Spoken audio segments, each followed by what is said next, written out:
All right, everybody, it's time for you to get out and nominate your favorite podcasts. There's a show I want you to consider for the People's Choice Podcast Awards. Writers and Illustrators of the Future podcast in 3 categories: education, storyteller and drama, and arts. For 5 years and with over 280 weekly episodes and 64 million plus downloads, the Writers and Illustrators of the Future podcast has provided advice and tips from international best-selling authors, world-class artists, contest judges and winners, and industry professionals. It is based on the world-famous Writers of the Future contest created in 1983 by L. Ron Hubbard to help the aspiring writer and artist no matter their age, race, ethnicity, or gender. It is dedicated to the future of storytelling and art by showing that it is never too late to start, and those who make it are those who never give up. We are all busy, but I'd be so grateful if you could take a moment and vote now. Go to podcastawards.com to nominate the Writers and Illustrators of the Future podcast in any or all 3 of the categories: education, storyteller drama, or art. News on the flip side. It's time for you to get out and nominate your favorite podcast. There's an amazing show I want you to consider for the People's Choice Podcast Awards. The News on the Flip Side, in the category of politics and news. News on the Flip Side is a much different news and political program, which is not deemed as opinion news. Listen as anchor host Joe Montaldo brings you just the facts from trusted sources, which will allow you, the people, to make up your own minds on the various stories being reported on. Go to podcastawards.com to nominate the News on the Flip Side in the category of news and politics. That's podcastawards.com. Please take a moment and vote now.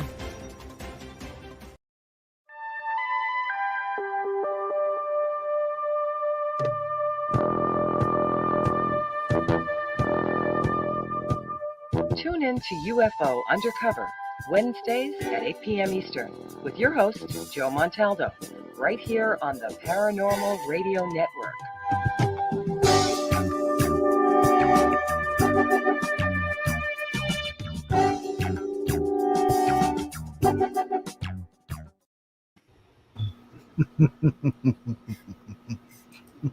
And it's like the Joker. Welcome, everyone, to News on the Flip Side. We got a little clip we're going to play for you in just a minute here.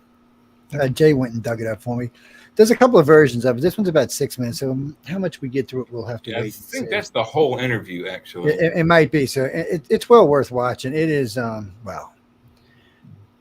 before we get started, I know a couple people had sent some text. We'll actually be carrying some of Donald Trump's, how we can say this politely, not so glamorous days. But just to be fair, because, I mean, unfortunately for Kamala, she just has quite a few more than Donald does. Don't get me wrong, though. Donald's got some woozy ones. There's one where obviously he's yep, and just whatever he was talking about went right. And I've had those, even when I was young, I had those go right out of my brain. What the hell? Brain fart, And there's nothing you can really do until it pops back in your head. You can jibber jabber or whatever you want, but if you don't know what you were talking about, you're pretty much just let's move on. Yeah. Well, whatever I was talking about can wait till later. We're going to talk about this subject now. It's happened to all of us on the show multiple times. So yes, but when you do as much radio as we do, and as much talking and TV as we do, you can get in there. Clara Reese. Actually, we're going to play this clip in just a minute. Well, I'll have to. You can send anything you want to us. You can join us in the chat, by the way, and post anything you want in the chat. That way, any of us can play it. Yes. Oh no, it's easy. Just pop in the chat and just pop the link in. Yeah, it's not real hard. It's pretty easy stuff.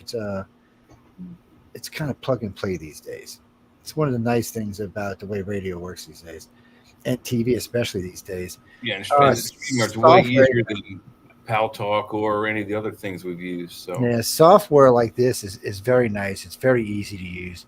I call it TV broadcasting for idiots. Well, hello, Jay. Are you looking sexy tonight, baby? Sean. What's that? Who said that? Shame on you people. No, I'm just teasing. Anyway, before I get started tonight, people, I'm telling you, when I say it's been a long day, it's been a long day. Not, like I said, not a bad one, just a long one. it's life, people. We all live life. Am I like cocked sideways or something? I noticed my camera is like this. It is, buddy. Yeah, you're kind of looking like the bad guys in the Batman TV show. They always cock. Man, people, you're supposed to right here when you see stuff like that, you goofballs. Come on. There you go. You look better now, Joe. Like, I mean, come on. We can see those nose hairs. Stephanie, thanks for writing in. Nice to have you listening tonight. No, we're gonna play in just a second. Well, all throughout the show, we'll be playing different stuff. Sean, you mean the other Sean? Sean number 2. I think he just joined up. So no, and Lee, that's up to them. It's different weeks. You never know. Well, we kind of know, but you never know. It changes from week to week. Yes. Well, I'm an anchor host. I'm always here, unless there's just something going on where I can't be. But yes. Jimmy Lee. No, we're gonna play it right now. Just because y'all are starting to annoy me about this. Look, everybody says I've been being too nice. Do not get me on your ass. Every customer service agent for I don't know how many different companies right now, if they even see my number should they just see 504, they're probably going, oh shit. Right. Oh my God, it's probably that Joe. Please don't let it be Joe. Hey Joe, I just noticed something before we start this video. Look what's on the table. Well, now I have to go to the other screen. Let me see. It's a flag of Mexico, and then it looks like a statue of the eagle from the center of the flag of Mexico right next to it. Is this like a gift or something? What? I don't know. What? Harris speaks about why she hasn't traveled to the southern border. I guess those are, Please don't come to the southern border is what that looks like. No, guys, we're going to play it right now. Stop getting so impatient. Here we go. If you need us, we'll be sitting right here chit-chatting on the side. You may hear me make a comment or say, oh, my, and things like that. Because you can hear us when we're listening to these kind of clips. Commercials and stuff you can't. So we can say whatever we want in the background. But these kind of things, you can actually hear us talk. Or hear some of us breathe like, oh, yeah. No, anyway, we're going to play this clip before we get somebody in trouble here. Anyway, guys, this is Harry. I'm sorry. This is Harris speaks out on why she hasn't traveled to the southern border. And one easy clip, and away we go. Tonight, Vice President Harris in Mexico, meeting with the Mexican president. Oh, shit. You can't say you care about the border without caring about the root causes. Part of her first foreign trip, targeting the root causes of the record migrant surge. I spoke to her last night in Guatemala. You have a message for would-be migrants. Don't come. Do not come. Do not come. The notion that the border is closed. Stoned out of her gourd. Why should they believe you when they know that people are getting in? Beep, beep. This is one thing about should they believe you when they know that people are getting in? Do not come. Look at this woman. She is. I'm telling you, she is stone. She is stone cold stone. Kamala, I'm going to have to take this and make this into a meme. I'm telling you, we need to run a FOIA Act request and get the tab every time she steps off of an Air Force plane. I mean, and see how much the liquor bill went up when she's on that plane. Look at her, man. It's like her eyes are all buggy. Yeah, she's stoned. That's what that is. She's been drinking or smoking or something, popping maybe. I don't know, but she's stoned. I mean, she hadn't even blinked in the last 3 turns. Do not come. And there's so much I could say about that, but I'm not. Why should they believe you when they know that people are getting in? Well, Lester, here's the thing. I've been working on this issue for a very long time, and the kind of violence and danger that is associated with that trek, especially when we're talking about from Guatemala through Mexico to the United States. It's extremely dangerous. Okay. And the reason that she's liar. Well, she's a lot of lying, but she is. I mean, there's a couple of. Hey, Joe Fox, how you doing, babe? There's a couple of times where she slurred. Well, see, guys, I'm a centrist, so I've never liked Kamala from day one. I've never been a big Trump fan either, but I've never liked Kamala from day one. Ever since I heard about what she did to people in California and in San Francisco, she's just never been on my favorites list. and she's got a sketchy past on how she got to where she was to where she is today. And let's not forget, no Democratic people put her in this position. She was elected by Barack Hussein Obama and Hillary Clinton. They put her there. Oh, well, also, and I don't know how true this is, but in her speech this evening, about an hour and a half, 2 hours ago, she said it was confirmed that she's the Democratic National whatever committee candidate for president. I thought, isn't that not official until they have their committee meeting in September?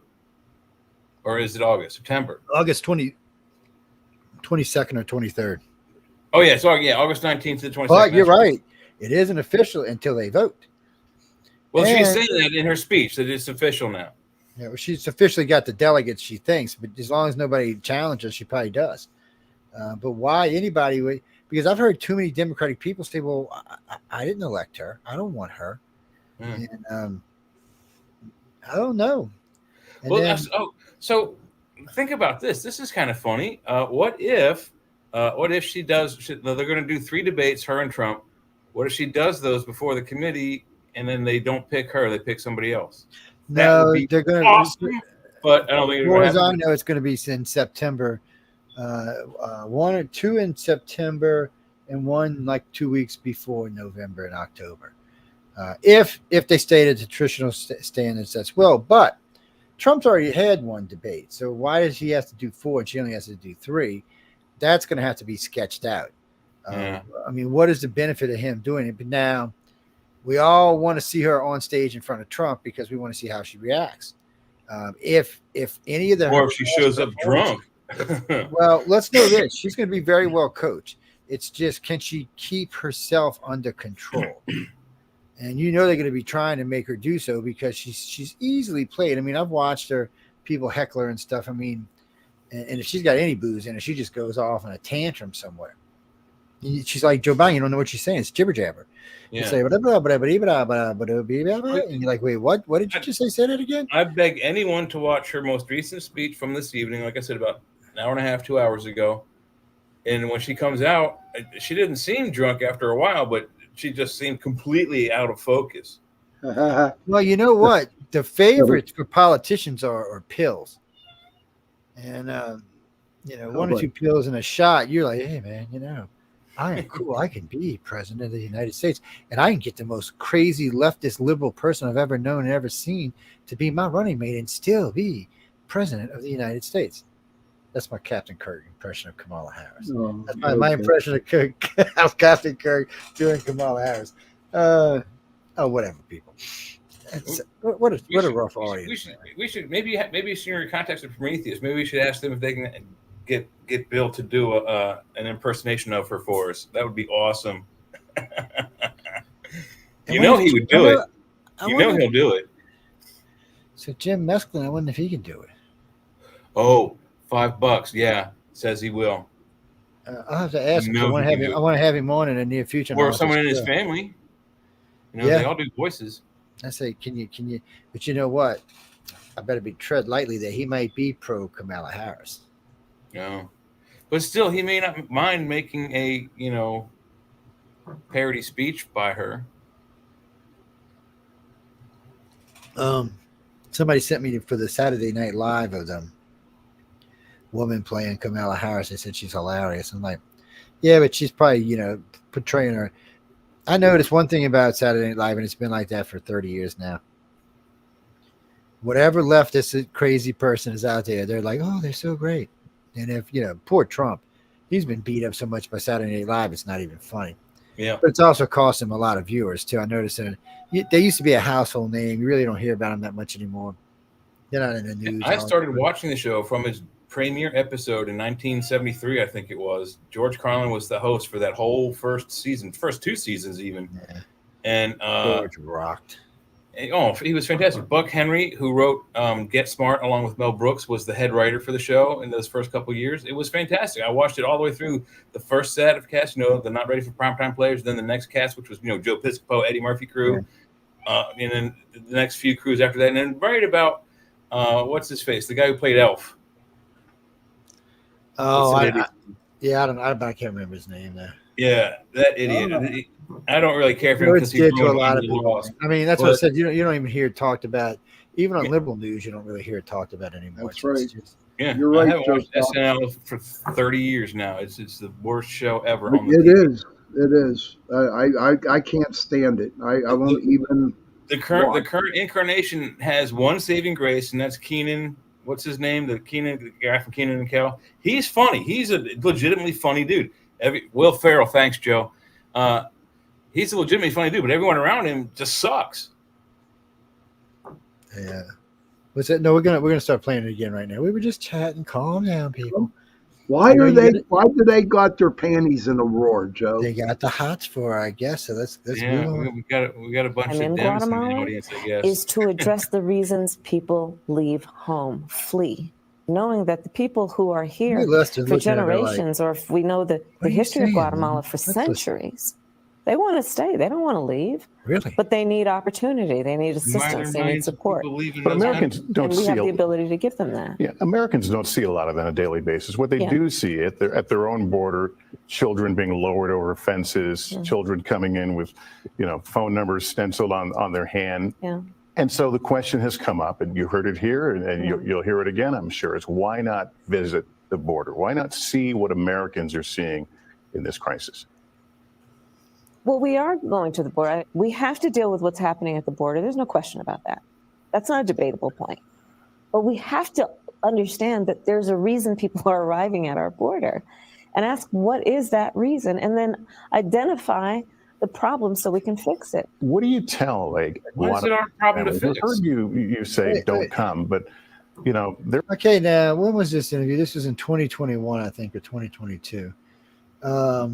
But still, if someone's fleeing their country, why is it our problem to fix that country's problems? It's not. It's not. That's what she's saying, though. I mean, that's what she just said. But it's not. But now, the reason I bring up the date is because flash forward all the way to where we are now in 2024, and guess what? It's worse. So Kamala, all this time you've been researching all of this, and sounds like you've been doing a lot of research while you're talking to Lester here. And still no solutions. But you remember Biden's speech, or was it at the press conference? He said that we haven't finished the job. Well, I guess this is the job they didn't finish: is fixing the border. Trump had it fixed, and they turned it off. Go figure. I did see though. There's a lot more.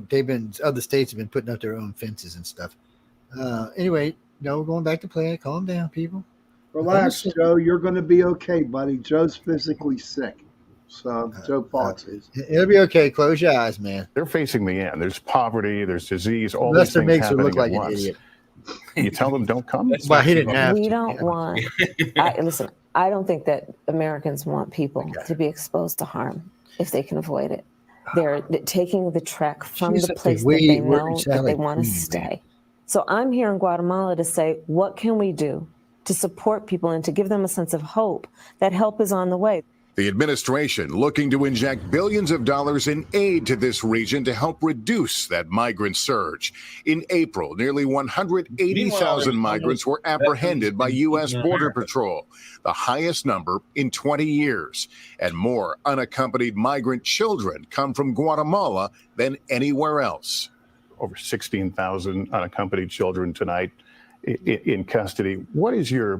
What's victory look like in this, or what does improvement look like? Yeah, no, that's a great point. And I would suggest to you that we have seen progress already. When we have 12 of the biggest corporations of America I convene them in my office, and they have agreed to help us work on this issue. Success so far is the bringing together of community-based organizations, not only in the United States, here in Guatemala. Today, that was one of my meetings with civil society. Look, I only got flip-flops to let them know we see them and we understand their concerns about corruption, and we also understand their role of leadership to help us in terms of how we prioritize our work. Stop.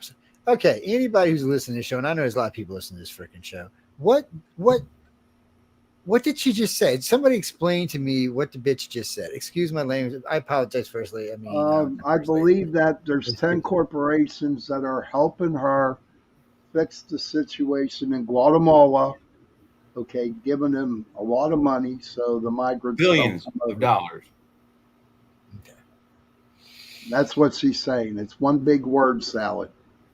It just sounded like she was just talking about doing it. That's it, man. Like she's not even. She don't have a teleprompter, so I will give her credit. She can lie with a straight face, man. I got to give her credit, man. I mean, I've seen some faces before. That's a poker face there. She's like, I still need to know why she thinks it's such a huge cause for us to throw billions of dollars of money, our money, my tax money. So she can keep you safe, Jay. From Guatemala, Pennsylvania need to be kept safe from whatever little babies from Guatemala. Now, come on. Shame on you. Well, if you saw the video where they dropped that kid looked like he definitely broke his leg on the way down. Probably did. They don't give a shit. They just want him over here. It's and the sad part is, and I hate to say this kid's probably going to be better off for the broken leg. He'll go to a good hospital to fix it up, and he'll get to be on American welfare for his whole entire rest of his life. I didn't make the system. Whoever wrote me that, no, I didn't make the system. People like this moron were watching on the screen desk.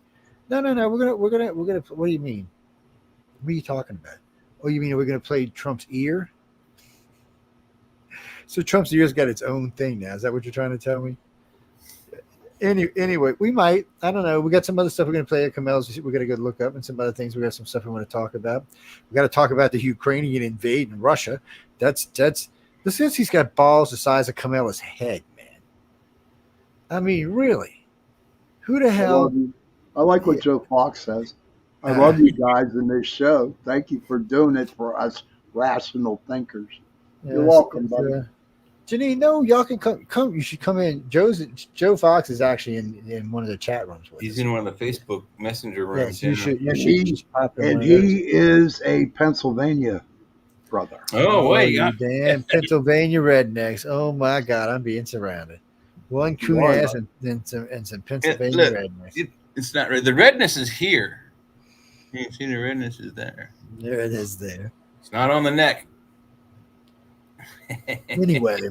There's my girl. There's Michelle. Hi, Michelle. But, I thought that was the other Michelle. I was like, what's going on? No. Anyway, back to the link. But no, I just told y'all, anything y'all want to send to us, feel free. You can send it to my email if you've got my email through my messenger. Or you can pop into one of the YouTube chat groups or one of the Facebook chat groups. Oh, and pop in that way. And I'm glad y'all said that because I forgot to start something. So I've got before we go on to this, don't you think she just looks so damn sexy? Look at that. You lucky I can't just reach over and slap you, man. Hey, Sean, get the lens cleaner out. Clean them glasses, will you? Now, if this wasn't, an R-rated show, I would tell you something else. But since this is only an R-rated show, I can't. No. So I apologize. Oh, audience, I apologize. You'll have to look it up for yourselves. But the attraction ends as soon as she opens her mouth. Guaranteed. Well, I guess that would depend who you were talking to. Anyway, I didn't know. I did not actually. Don't forget what she said at the beginning of the show either. Oh, that's right. We can't forget that. But anyway, this is a almost family friendly show. Yes, it's kind of like the night. It's kind of like the old Saturday Night Live. We're not quite ready for prime time yet. No. These two guys drive me crazy. What can you tell? They're bad. I am innocent. Just see, Bob will tell you. Bob back there will tell you. Oh my God! Hey Jay, do you have some shovels that I can buy off you? Anyway, back to Kamala now. Oh my God! So how quickly does this change what we see at the border? I don't know that we're going to see it. Listen, I've been very clear from the beginning. There's not going to be a quick fix. So we've seen progress, but the real work is going to take time to manifest itself. Will it be worth it? Yes. Will it take some time? Yes. There's one other topic I wanted to talk to you about. But let me just quickly put a button. Okay. Do you have any plans to visit the border? Ding dong. I'm here in Guatemala today. At some point, Guatemala is the border. We've been to the border. So this whole thing about the border, we've been to the border. We've been to the border. You haven't been to the border. I haven't been to Europe.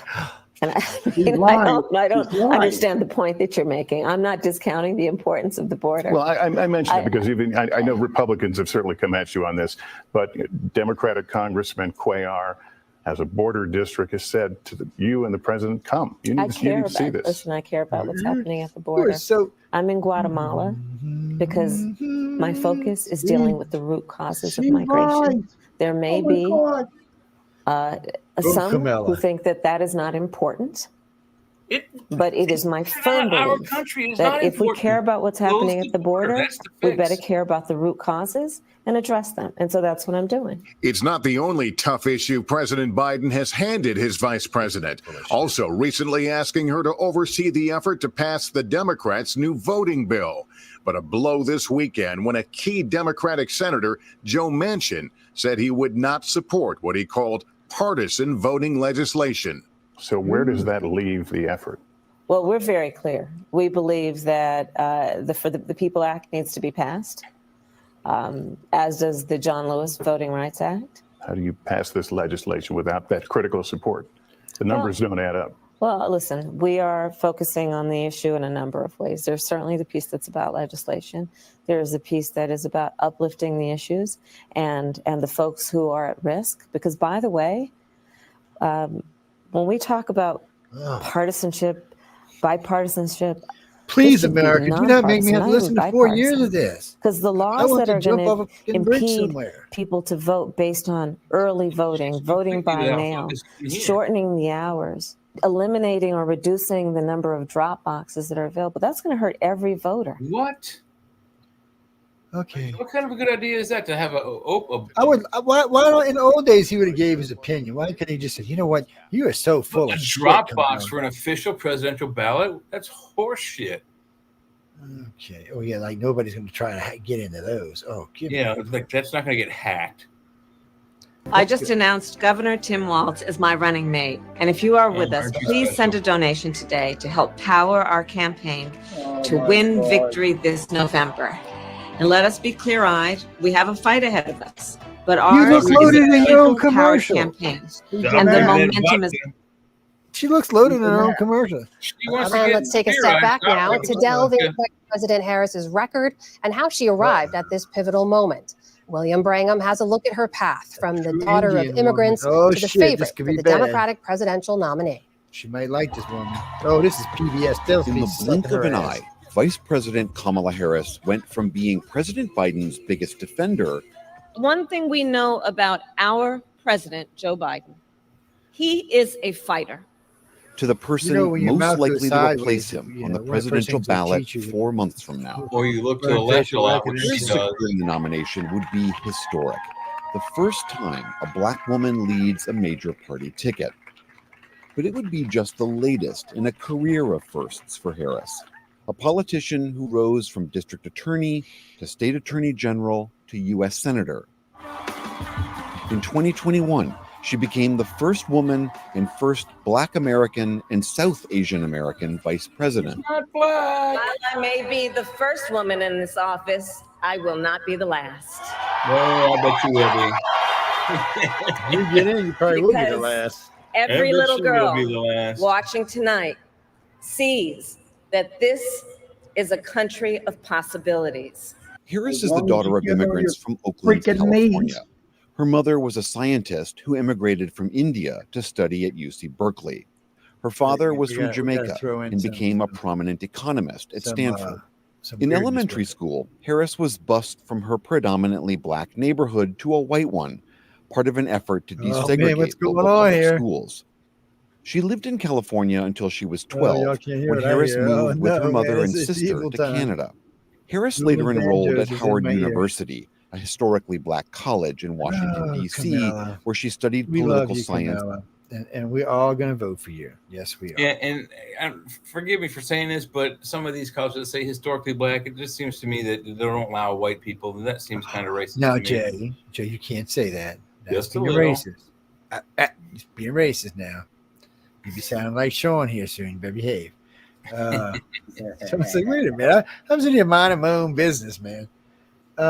Jackie Lee James. Well, that's an interesting name. Where are you from?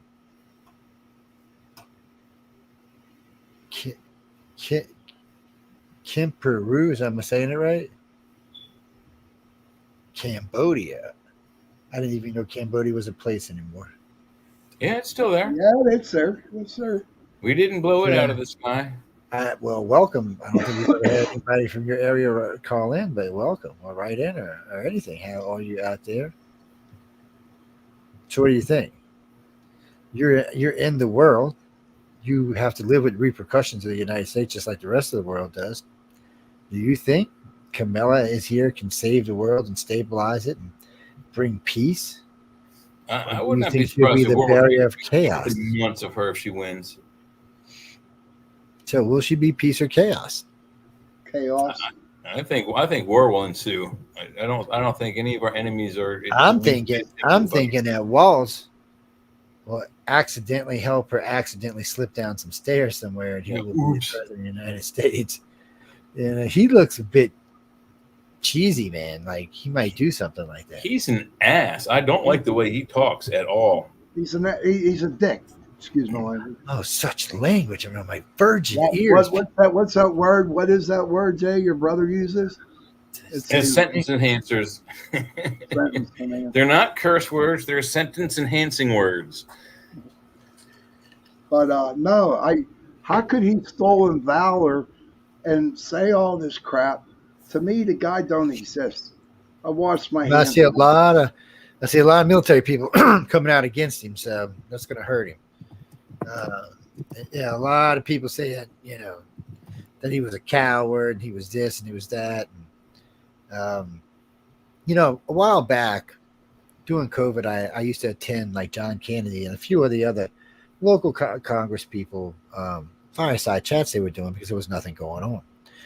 And after you ask a few questions over a few of them, they kind of get to know you and they let you up and you get to ask questions. And I was talking to Kennedy one day about the Second Amendment. And so what do you think about what we should be able to carry? I said, it's always befuddled me that people don't actually read the Second Amendment. He's like, what do you mean? I said, it says the right to form a militia, not the right to bear arms, but the right to form a militia, which today is the National Guard. So we don't have control over that anymore. I said, so a militia is just what it says. It's supposed to be able to carry whatever weapons the military is allowed to carry. So, you already banned them. They can't carry machine guns and things like that, but they're supposed to be able to carry that because they're supposed to be able to defend from within and without. And you can't do that with a 30-06. I mean, you can kill a lot of people with them, but you need one of the new machine guns or, a Gatling gun or something. A couple of 20 millimeter, Warthog guns. You can mow down whole platoons, man. Just 10,000 at a time. No, we got some pretty serious weapons, which we're going to talk about later on in the show. Because, again, the Ukraine has invaded Russia. And they haven't stopped. They're still pushing forward. Last time I heard, they were somewhere 6 to 8 miles inside of Russia. 10 miles. Holy shit, 10 miles. 10 miles inside Russian territory. Yeah, they're going for Putin, man. 1,000 of them headed in for Putin. You better get some people. Problem is, I don't know how many people are going to be willing to defend Vladimir Putin. Imagine that if Ukraine took over Russia. Now you have Ukraine as this giant country over there run by this 30-year-old dude. Oh, geez, and Mary. Yeah. He'd have to give up the nukes, man. Well, maybe he'd make friends with China. Oh, no, I imagine that would end pretty quickly. He doesn't really like the Chinese. And I don't know why he doesn't. I guess because they siding with Putin. Well, Mary Lee, it's a good chance if Putin gets in real trouble that Xi Jinping will help him out. Well, let me ask you this. Do you think that will help him out for sure? I don't know how, but he'll try. Do you think Ukraine did that just to force the United States? No, they did that to embarrass Vladimir Putin. See, Vladimir's power is already risky. They say, oh, he won by 90%. Well, that's true because nobody else is going to vote any other way because they don't want to die. But his power base really isn't there. And there have been rumors that there have been attempts on his life. So if he weakens even more, I mean, if he can't even keep the Ukrainians from invading Russia, it makes him look really bad, not just with his people, but all around the world. I mean, right now he's kind of laughing stock for letting this shit with Ukraine go on as long as it did. He's like America with Vietnam, but worse. Mm-hmm. Matter of fact, this is making his Afghanistan shit look like child's play, which was pretty embarrassing. Well, he wasn't leader doing that. Yeah, I don't think during the Afghan war that Russia was invaded by any country at all. No, I don't think so. They just couldn't hold on to Afghan. That's all. They tried, but America kept giving them freaking missiles. Yeah. Over the shoulder missiles. Oh, them LARs, whatever they call them. Things were great. LARs, rockets, yeah. They were shooting down these big, massive Russian helicopters. $100 million helicopter going to the ground. It's amazing. It's like the Ukraine with the drones. Of course, now they're using jets. Right on this one, there's no air cover. There's just tanks. Well, no, they had full on like tanks and everything when they're on their ground invasion. Yeah, they weren't just using drones. Yeah. Oh no, not on this invasion right now. I think they got 11 tanks and about twice as much ground vehicle. Hey, they're inside. You don't know what they could be doing. Yeah. And remember, they've disabled a big chunk of Russia's air defense. It blew up one of Russia's major coordination stations, so that GPS doesn't even work correctly anymore. So, see, people, the United States has places all around the world to check everything in space all the time. Russia only had 3 places, and Ukraine blew up one of them. China's the same way. Well, nobody wants them in their countries, because they always try to do more. China, you give them an inch, they want a mile. That's just how they are. They want to grow. China's about the size of the United States with 5 times as much population. Mm-hmm. Do you want to live in a city with 22 million or 25 million people in it? No, I don't. I've been to New York.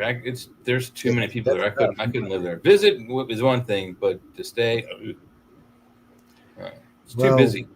When I was in Mexico City, I was in the service, so it was. I think there was about 18 million. No, I'm sorry, it's about 14 million people living there. Oh, now there's well over 22, 25 million people there now. It's a nightmare city. It's not the safest city in the world either.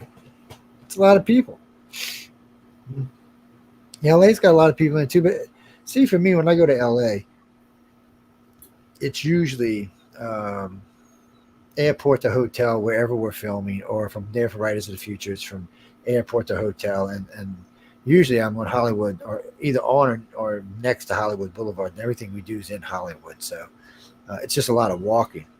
Don't need a car or anything like that. It's I always lose about 10 pounds when I go hang out with them. It's kind of nice.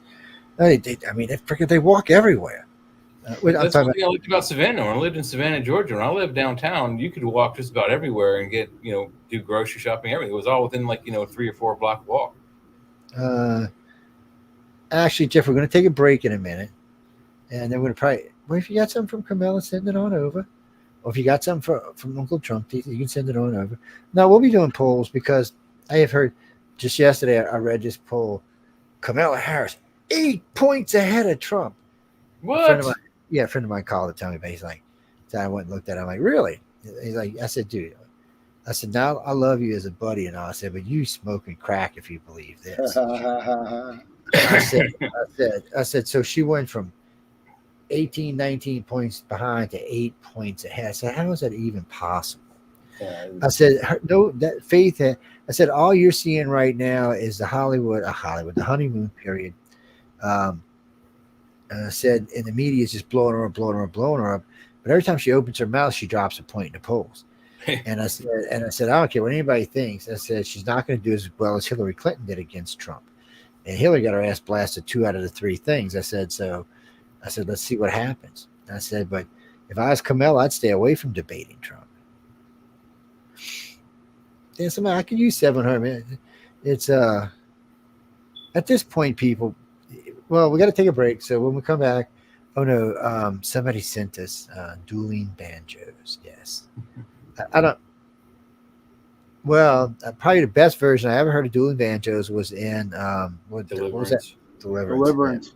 Yeah, this should be that version. Yes, it's. I know I've heard it many times. It's just I think that was the best version I've ever heard. It is one of the fastest finger-picking ninja songs I ever heard. Yeah, and once you know what's involved in the movie, the song actually helps out a little better too. So anyway, we'll be right back, ladies and gentlemen. You stay tuned to United Public Radio. If you are one of the 5,000 people left who are out there voting for the Podcast Awards, the People's Choice Podcast Awards, please vote for our show. I want to hold the trophy. I want to hold the trophy. Yeah, Sean wants to stroke the trophy, baby. So, I love you, Mr. Trophy. If it's a bowl or a saucer, I'm drinking a martini out of it. It's I seen him because they always write to me and ask me if I want to get one of the runner-ups trophies for the station, and I always think about it, but I'm kind of like, it's well.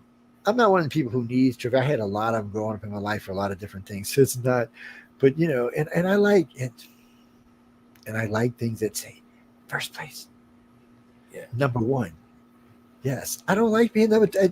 It's not a bad thing to be number two. Here's a good true story about first place. I was on the swim team at my local pool from when I was like 8 till I was 16 years old, when you're too old to be on it.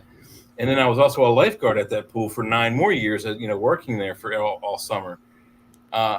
When I was 8, I had the 8 and under butterfly, 50-meter butterfly record. And I don't remember what the time was, but I held the record, and I was number 1 for a long time.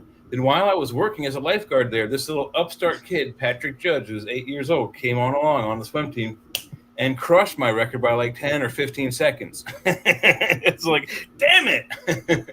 Yeah, that's how it happens, man. Yep. It just moves along. But anyway, guys and girls, we're going to play this for y'all right quick, and we will be back in probably 4 or 5 minutes. So please enjoy the music. And like I said, if you've got anything of Trump's you want to hear or see, or if you've got anything of Kamala's you want to hear or see, just write to me. Hit me up on my messenger, because I know that's who we're talking about. Or, come into one of the chat rooms and send it in via your favorite chat area.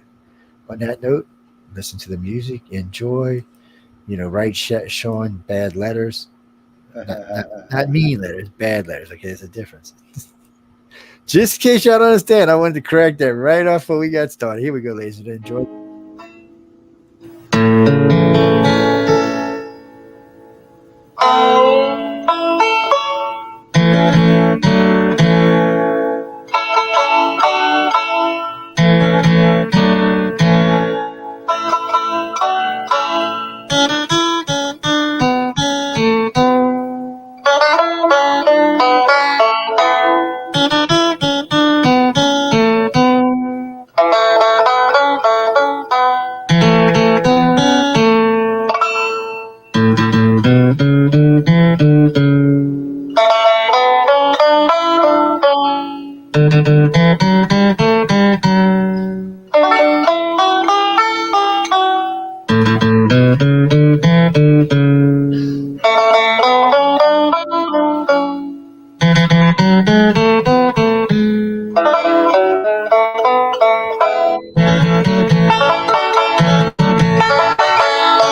Debbie's Gold there, Jay. Okay, that was not the movie version, but it was good. No, but that's still a good version. Wasn't a bad version. Still a pretty good version.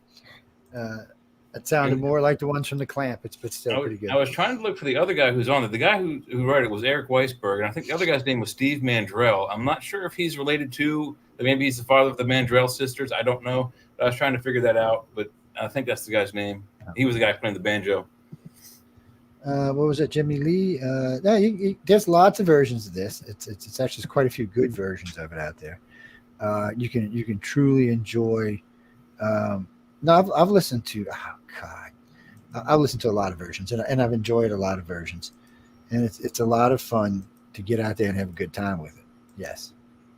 And I'm sorry, Jimmy. But y'all are on Rumble now. No, it was set up. I just forgot to turn it on automatic. So y'all can get it out there. 33 years sober. Congratulations, man. Anybody sober with anything? Thank you, brother. Thank you. And it's always nice to know. Let's celebrate Michelle's 8 years. Good job, girl. Let's celebrate my 6 days. No, I'm just kidding. But see, a friend of mine asked me one day. He said, "I don't understand how you do alcohol the way you do." So, to start off with, I have a really unusually high tolerance to alcohol. Mainly because I think when I was a little kid, my grandma used to give me these little neat shots when they would take me to the bar at 2 and 3 years old. But worse than that, my whole entire family backwards were alcoholics, going back to probably Venice, Italy, or to either Irish or Scottish or Welsh heritage somewhere, but there were some serious alcoholics. So I have this really unusual tolerance for alcohol, which means if you're going to get drunk, you got to spend a lot of money. Yeah, so and you can't drink the cheap stuff. Well, even back then, you can't drink cheap stuff. And even back then, it was still a lot of money you were spending. Today it's way more, but still, I wasn't making as much then as I was making now too. But anyway, it was a strange thing because I would drink for a while and then I would quit, and then I would drink for a while and then I would quit, and when I drank, I drank, and when I didn't, I didn't. And I was known for a lot of things when I was drinking anyway. But anyway, then my son was born, so I just quit for a while, because I didn't want to risk being mad or something or drunk if you woke me up or something in the middle of the night or peed all over the bed or something. I said, so just better to quit, be safe and quit. You don't want to blame stupidity on alcohol, that's for sure. And then when it's just such an easy thing to avoid. But still, and then, after that, I think he's about 6 or 7. I was drinking for a few years. We were hitting the casinos a lot, and we were drinking quite a bit. And I remember one night, and I've probably told y'all the story before, but I remember one night we were driving home from the casino, and got stopped by a cop where I live, in the town I live right now, actually. And he pulled us over, and he asked me all this stuff. And he said, "You didn't see that thing in the road back there?" I said, "What thing in the road?" He said, "Well, man, how much you been drinking?" I said, "Well, I've had a few drinks." And he's real nice. He goes, "Well, look, I don't want to give you a DUI." He asked my wife if she had been drinking, and she said, "No, I don't drink." I said, "Can you drive home?" She said, "Yeah, I'll drive home." So we go to court. I don't know. I guess it was 30 or 40 days later. We walk into court. Me and my wife had been arguing because I said, "No, he was he was just a big, fat, dumb redneck cop. Just a buffer cop. Then he got bubbas all over the place." And they got good cops, but anyway, I said, "He's just some big, dumb bubba cop, And she said, "Joe, he's a tall, thin black man." I'm like, "Get the hell out of here." When we got to court, he was a tall, thin black man. So that's how drunk I was. I couldn't even tell you what the cop actually looked like. So that was it for me. There was no more drinking and driving of any kind at all, period. And I quit drinking there for about 10 or 12 years. And then every now and then, sometimes, like last year I was in LA, I didn't drink. I haven't actually had a drink since the time before last I was in Los Angeles, so about 2.5 years ago. And but that doesn't see that if a friend came up and said, "You want to go out and have a cocktail or something," I wouldn't go. Or, I'm not a big drinker on New Year's because, I'm always the driver, so it's a waste of time for me to drink on the holidays. Unless I'm staying at a hotel, it's a waste of time. It's because I'm not going to go drive around. DUIs are too expensive, and insurance gets incredibly stupid after that. So I ain't had none. I don't want none. That's what all y'all should say, people. Don't drink and drive. Be cool, stay in school, and don't drink and drive. Yes. Yes, be cool and stay in school. School's a good thing for you. You're showing your age, Joe. That's right. I'm 105, and don't piss me off because the fact that I lived this long means I have special evil powers. But Joe's right. If learning were a job, I'd take it. I wouldn't mind that at all. If I could earn money going and taking classes instead of paying money, hell yeah. You know, if you want to go live in other countries, you can do that. So there are countries that will pay you to come live there, pay your first 2 or 3 years on your house and all, and pay you to learn a new trade in their country. Not bad. There's a couple of them give you a nice chunk of money to come over with too. And they even have women. They even have women that that like, hey, she needs to be married. Well, I don't think they do want you to come over and have families, but you can have your own woman. You're gonna bring your American woman with you. Wait, didn't one of the countries in Southeast Asia just announce something like that, paying men to come over and marry their women and have babies? Well, somebody said it was Japan, and I said, "Oh wait, no. It's like somewhere near Cambodia or Vietnam, in that region. Thailand. Let me see if I can find it. Who's the most beautiful women in the world? What? Oh, I'm not getting into that conversation. Sorry, buddy. Nope. Because you have to piss somebody off to say something like that. Yes. Yep. I'll tell you by Miss Universe, who's the most beautiful women in the world. Y'all want to know? No. It's Brazilian women. They've won the Miss Universe more than anybody else. I guess South American women are. Your people know that we're in our 60s, dude. I'm approaching it. I'm almost there. We know what not to say at a certain time. I'm 35. I don't know what he's talking about. Shut the hell up. You're old. You're freaking old. No, he's having some kind of hallucinations. Yeah. What's that, Jimmy Lee?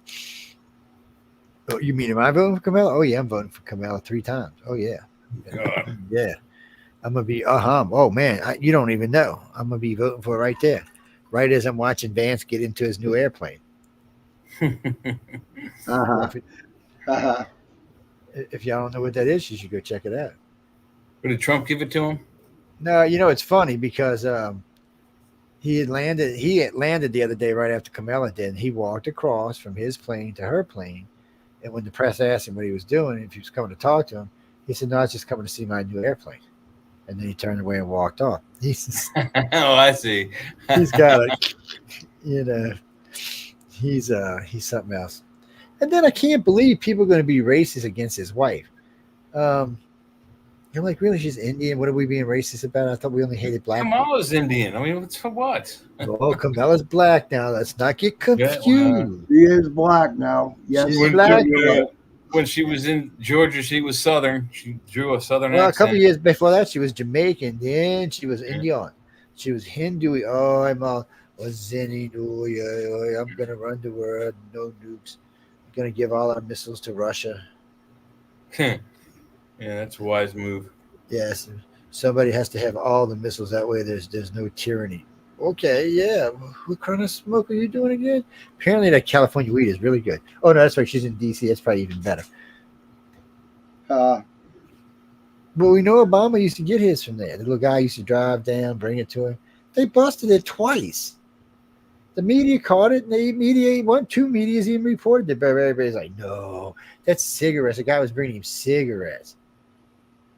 Why would okay? They make marijuana cigarettes, by the way, people. They do. But first off, he would have just sent a regular staffer for cigarettes, because everybody knew he smoked. No fucking big deal. Or marijuana, though. They probably stocked them in the White House for him. Because they probably did. And then this guy, I remember this because NBC actually one who reported it, and they said a guy rides up to gate on bicycle with paper bag for Obama. Of course, the Secret Service is just flipped out. I mean, it's come on, who's making an Uber delivery to the White House? So anyway, he said that the president had ordered this. And obviously, Obama, I love you, dude, but you had to have been stoned when you done this. And told him to bring it to the White House via the side gate and he would tell the Secret Service. But anyway, when they rung up and they asked the president said, "Oh yeah, bring him to the side gate. I want to talk to him." And he walked down and seen him. He gave it to him, and I can just imagine what Secret Service was thinking. What's in the bag? What kind of back alley deal is going on over here? What are we seeing here? Did the president just buy marijuana? And probably didn't even buy it. Probably was given to him. Oh, who wants weed? I can see you calling the owner right now. The president called and said, could he have some weed? Do we have to charge? Oh, no, don't charge him, man. Give whatever he wants. Yeah, whatever he wants. Look, it's legal recreationally in Washington, D.C. It is. And it absolutely I guarantee you this. If I won presidency, or even if I was vice president, the first thing I would do is get something from the dispensary and go to the very top on that widow's walk right above the White House and smoke a big fatty and watch them all. Guarantee you I would do Well, that. I know every time I'd have to talk to Shishi or Vladimir, I'd be smoking on a cigar. Oh, hell yeah. Okay, Vlad, let's talk, man. What's that, Vlad? No, Vlad, no, man. Peace, man. Peace. Think peace. Come in, let me blow some of this smoke in your face, man. You feel much better. It's like that episode of DC Legends when they're in Cuba. People. Be nice, people. No. Okay, look. Whoever you're going to vote for, whether it's Kennedy, No, we're not calling her Hitler. We call her the laughing jackass. Because she laughs all the time. She's a jackass. And when I say jackass, I don't mean she personally is a jackass. I mean she represents the jackass. She's a Democrat, which their symbol is what? A jackass. A jackass. So, I'm only saying the truth here, so don't get all offended like you just did. Well, another thing is because she changes shape, well, not shape, but changes ethnicity so frequently, we can change her name from Kamala to Kamalian or Chameleon. Very true. You know what? I'm trying to figure a nice Irish name for the lass. So, hey! Don't be hating on my kinfolk. Hey, they're mine, dude. They're mine too, man. We hating on my kinfolk. Look at my last name. And you can't get any more Irish than Kelly. there's a type of Irish green specifically called. What is it? My DNA says I'm Scottish, Irish, Welsh, Northern European, almost 40%, actually 40%. So, and then I'm like 27% Italiano, and then the rest is like the Greek provinces, and some Germanic. So, yes, I'm an Islander. It's very weird how it is, because at one point or another, because I can go back in my family about 1,500 years. And at one time in Sicily, before it was part of I don't even know if it was called Sicily back then, my family and my wife's family lived within probably like a block of each other. Cool. It's a very weird, strange thing. Well, I was amazed at how well some of them records were kept. And we found stuff that was being held in Venice that was way old. I was like, what gets me is it surfaces in I really think other people find it and just put it in the computer, other people, family lines and stuff, because when I look like a coat of arms up and stuff, the damn thing's all over the place. There's like 7 versions of my last name. And usually it's just one letter change. Where the T is, it's something else. But in Montalbano, it's a two letter change, I think. But it's still all the same coat of arms, so we're all the same family. We all share the same coat of arms. People, coat of arms you see on your mantle and stuff. If your family, if there's any royalty in your family, which is not a big deal in today's world because there was a lot of royalty back in the day, they'll have a coat of arms and you can track and see what it is. In my case, Lynn's family comes from the House of Guise, so there's a coat of arms there, and then there's a coat of arms from my last name. And not just that, there's several provinces out there named after my last name, yes. But it doesn't mean to me. But you know what? Let me tell you something about my DNA, right? So my family's down from Galway, live in Galway. That's where my cousins, everybody, that's where my family's from, Galway and then Cork. And so I got my results back from that DNA place. And here I found out that I have some relatives that live up in Northern Ireland. And my mom found out about that. Oh, was she pissed? Oh, my God. Oh, I mean, because us being down south, it's all about the Catholics. Up north, it's all about the Britons, the British, you know, and yeah, the Protestants. And it was a lot of people died over that. It was pretty bad. What about that shit going over in England, man? Is it that? What the hell's going on? It's not just over England. It's France. It's all over the freaking place over there. There's rioting all over the place. What are they writing about? I don't understand why. Well, you know what? I hate to say, but it seems a little bit different in each country. But it does seem to be a lot of what is going on politically. The people are just not happy with the choices. And I guess this new prime minister in England, which they voted in, they said was one of the biggest elections of the Liberal Party in forever. Obviously, it wasn't, because everybody in the country hates them. So then you got to wonder, well, wait, was there some cheating going on there? Or the stupid people didn't go out and vote, and that's what happened. The crazies got in. Well, no, what did they call it? What do they call it? They don't call it the Conservative Party. What do they call it? The Labour Party or the? Yeah, the Labour. Jack, look, there's a lot of stuff going around the world right now. I thought it had something to do. I thought it had something to do with the immigrants the illegals that went in there. And it may be. I have not really looked at it. I see it pop up on my screens from time to time, and I really haven't sat and looked, because I know Europe. There was actually several different things going on in France. There was something to do with the politicians and the way the government was fractioned and put together. They couldn't pick the new prime minister. The parties they got a coalition, but they're so loose and there's so many of them that they couldn't really pick somebody to run the country. And then there's a lot of stuff going on over there because of the Olympics and how some of the, how can we say this politely, the transgender theme is going has pissed off a lot of people. Yeah. First well, nobody was happy with the Last Supper thing. I mean, everybody was pissed about that. But then all these other little commercials with these different transgenders in it, and everybody's like, "What are you doing? This is really." And all the time, how many transgenders have they been in the Olympics? None. Until now, probably none. And now it seems different. And then they got the one girl who they keep saying, "Well, she does have some male, but she's a female." Yeah, well, she knocked that girl out with one punch. I was like, Jesus, man, that was a man swing. And maybe she's got too many male hormones to be considered, allowed in the Olympics like that, because it's not fair to everybody else. Jack, I will never think it's fair for men to dress up like women and compete in female sports. Yeah, maybe some fat old bald man running down the field, and some little girl running with the baton stick zinging by him. Other than that, no. There's no physical contact sports that women will be able to defeat men in, because men are just physically bigger and more muscular on the upper body. It's nature. I don't want my girlfriend to be as big as my chest and all that. I'd be like, "Whoa, bitch, get back." Next thing I know, you'll be growing hair and stuff.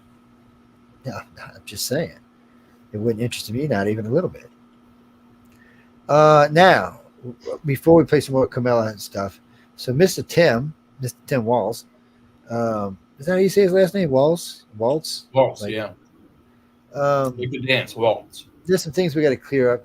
There's supposedly legislature he signed that allows the baby to be born and then left the room to die, given something and left alone to die. I'd like to find out if that's true or not. Even though I have seen it in several occasions, I still have not really been able to lay my fingers on it. Of course, there's the stuff about him and his service record and how he lied about what he was. I notice politicians lie a lot about who they are, like Pocahontas. No, Jimmy, Pocahontas, what's her name? What's her name? Not Bernie Sanders' compadre. What the hell is her name? Something Sanders or something. Anyway, no, that's Bernie Sanders. Sorry. Apologize for that. Elizabeth Warren. Yes. You remember when she got her college because she said she was Native American? Come to find out she's got 0 Native American in her. 0, yes. Because she's on Ancestry.com. Dun, dun, dun, dun, dun. I'm on there. You can find me on there. Yeah, my family line's on there. I don't mind sharing. But the more you share, the more accurate it becomes. Well, when I first published mine, I was like, wow, there's not enough Italian in there because my dad was, I don't know, about 55%, 60%. I'm thinking, when I see mine, I said like 8%. I was like, whoa, there's some funky monkey business going on here. And then a couple of months later, when I went back to see it, it had me at 23 or 25%. It's probably at 27% now. So you gotta be careful with this stuff. Give it time to get up there and get it gyrating around. Yes. Marble Beach. What are you talking about? I don't know. So, where do we want to see these debates at? We know one's going to be on Fox, none on CNN, none on NBC. So what does that leave? CBS, ABC, One World America, One American News. I mean, I don't know if they're big enough. Hey, Mark, how you doing? So, hey, Mark. Who do you? So, like I said, we know Fox is going to be one of them. CNN's out because they already did one. MSNBC is definitely out because Trump probably won't do one on MSNBC. As a matter of fact, I think he's got lawsuits against them. So that leaves CBS and ABC. And somebody said he's got a lawsuit against CBS, which means that would only leave ABC. So they'd have to pick somebody else. One of the lesser knowns, like One World, One American News, something like that, Newsmax. Or maybe they just do two. Maybe they just do two. I'm wanting to see a debate. Trump, you know, I don't think this is fair to Trump because Trump had won this election. And the Democrats are basically just trying to cheat here. By not, so when you look at Kamala Harris, if she had to put up with this for a whole year like Biden did, she would be like 15 points behind Trump. She's just an idiot. She's a babbling buffoon is what she is. Well, I think we're going to see that when they have the debates. Yes. But I think if she blows the first one, if she beats him real good the first one, she won't do another one. If she babbles and blows the first one, she won't do another. If they're close, she might do another one. We'll see. Actually, I think Trump's just got to get under her skin like he did with Hillary, and I think she's done. And I don't take this the wrong way, ladies and gentlemen, but I think Hillary is a much more polished politician than Kamala Harris is. Oh, yeah. Well, she's supposed to be a prosecutor, so she should be able to control her emotions, but I doubt she ever did. That was probably the flair of it. Them gay judges in San Francisco, oh, yeah, that's right, baby, you tell him. I can see him now. You know what? All he would have to do is look at her and she'd be like shaking in her shoes. Seriously. But we're going to see what happens. Eventually, they got to have a debate, so... That, and she's catching flack for not having press time. She's not giving the press time. She's not doing any press conferences at all. So they're not being able to ask questions. And they want to ask her about the border, and they want to ask her about the economy. And she needs to answer those questions. She needs to go on record with what her politics are going to be. I don't think she knows because she's only got 3 months, and she wasn't planning to run.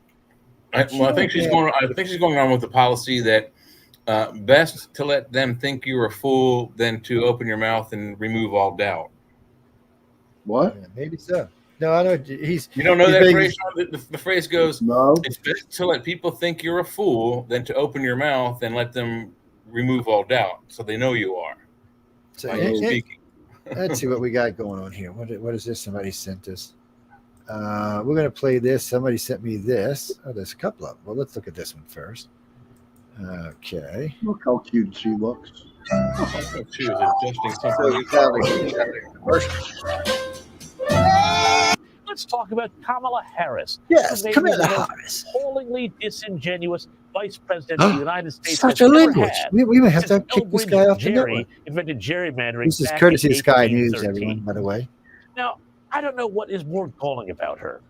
Is it that she continually says things that are totally ridiculous? Yes. Or is it that the same Democrats who lost their minds over Sarah Palin and Dan Quayle are totally okay with her, even suggesting that, hey, she might be an okay president one day?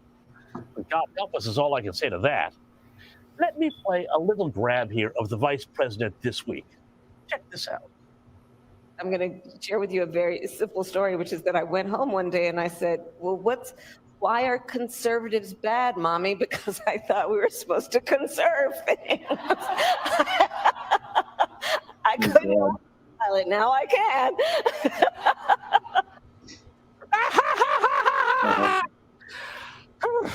Why? I gotta ask. Does she always laugh like a stoner kid who's just discovered old YouTubes of Cheech and Chong? Anyway, taken by itself, this would sound like just another self-serving white lie by the vice president. I mean, does anyone really believe that ever happened? No, come on. She has such a fantastic history of this sort of thing. I mean, remember, back before she became vice president, Kamala Harris did a puff piece with Elle magazine, and in that story, she told the tale of going to a civil rights march with her parents and getting upset after she fell from her stroller. Now, the article has Kamala Harris telling the story like this. My mother tells me about how I'm fussing, Harris says, and she's like, baby, what do you want? What do you need? And I just looked at her, this is Kamala Harris speaking, and I said, freedom. Yeah, for real. Now, a lot of observers at the time noted that this sounded awfully like a story Martin Luther King Jr. had told to Playboy magazine way back in 1965, back in the days when Playboy was not only a magazine, but also, yes, worth reading for the articles. In the piece, King said, I will never forget a moment in Birmingham when a white policeman accosted a little girl, 7 or 8 years old, who was walking in a demonstration with her mother. What do you want? The policeman asked her gruffly, and the little girl looked him straight in the eye and answered, freedom. She couldn't even pronounce it, King said, but she knew. It was beautiful. Well, that's an inspiring story, and that's why I am skeptical for thinking that Kamala Harris's little kitty conservative caper may have been stretching the truth just a bit. Because at this point, I mean, it's like, really, where does the TV show Veep end and the Kamala Harris vice presidency begin? I guess we should be glad she's only using stories about herself as a baby rather than a real baby. Is little Richard ready to go and meet some voters? Mom, you can't keep using our baby as a campaign prop. There's just a few more months in Iowa, and then we're gonna hide him when we get to New Hampshire. No crying. Mom, you cannot tell the baby N-O. Yes, N-O is a negative rejoinder. We don't want to constrain little Richard developmentally. What are you supposed to say then when the baby is being for instance? You're supposed to say that's not our plan. I don't even know where to start. Well, child services is a good place. Real life looking more like fiction every day. Or is it the other way around? Say goodbye to old, costly cable TV once and for all. This revolutionary invention gives you access to your favorite channels and movies completely free of charge. Greedy cable corporations. What is this one? Sounds like a child doing a school. How do celebrities like Justin Bieber and The Rock generate hundreds of millions of dollars? It's actually Let's have just a moment of light relief, courtesy of one of the most powerful women in the world, whose oratory skills are second to none. Take it away, Kamala Harris. For these last 18 months, Democrats have delivered.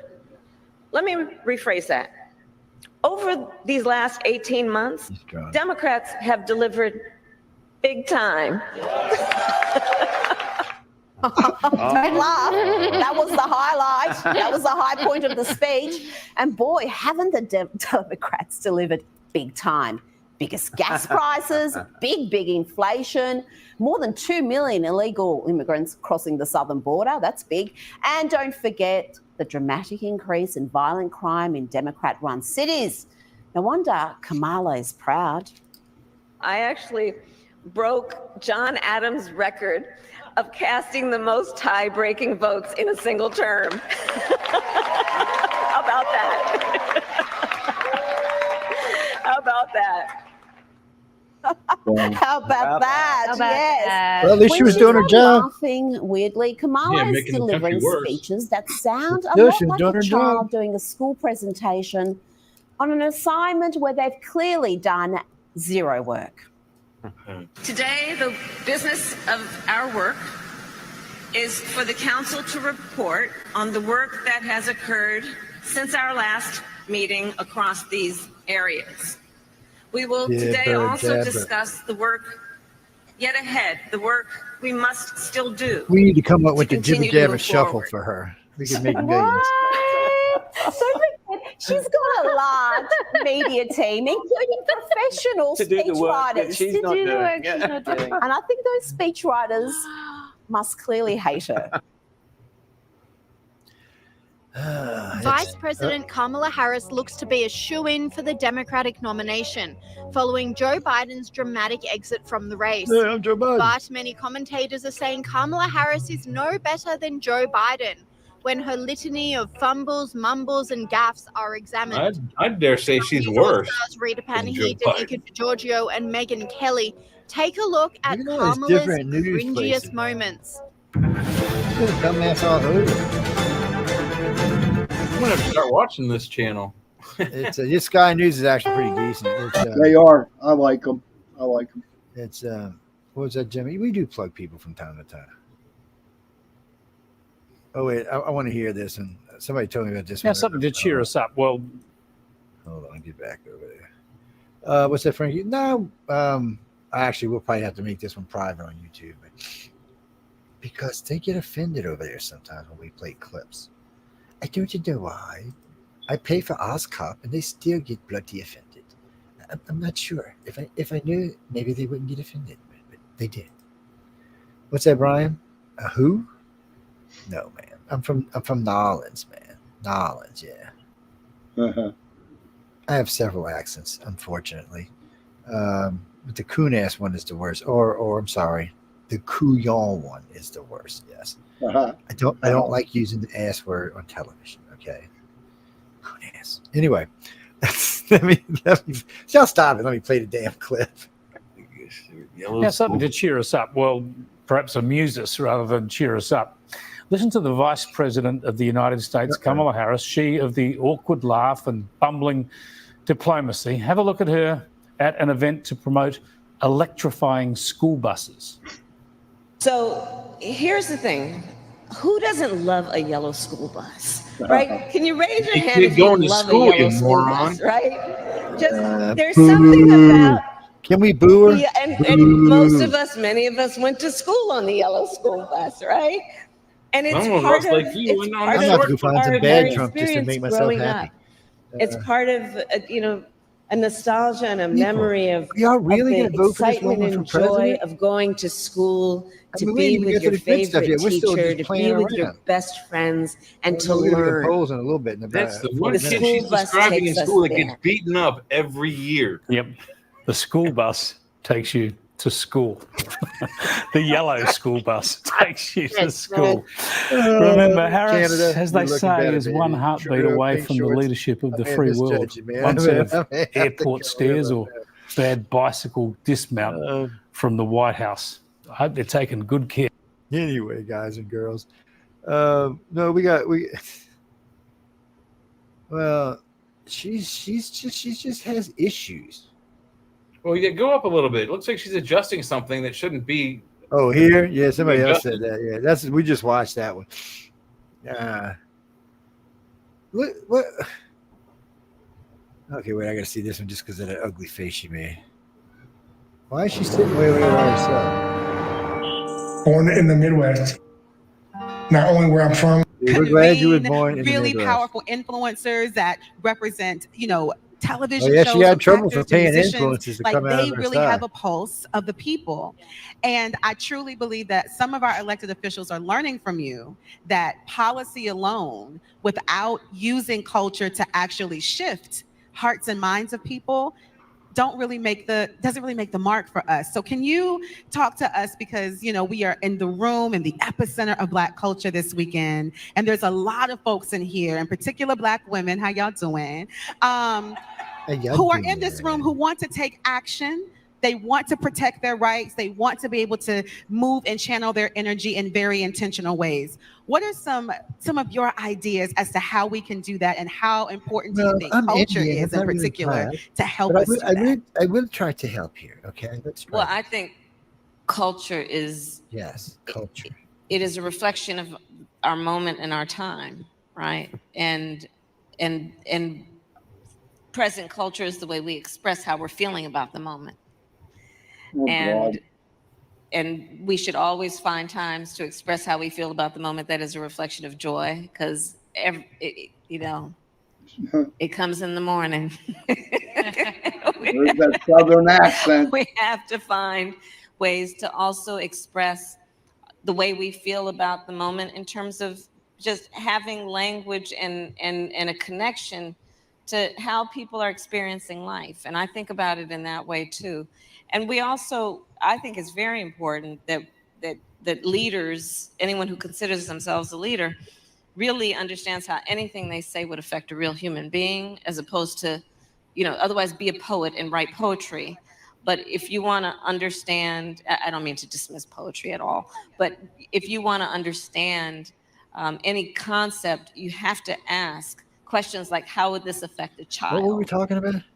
To have a real understanding of what it is that you propose. And culture helps us do that, because you sit down with Keke Palmer and you're going to have a real conversation about, and Keke Palmer came out against you. About a variety of issues.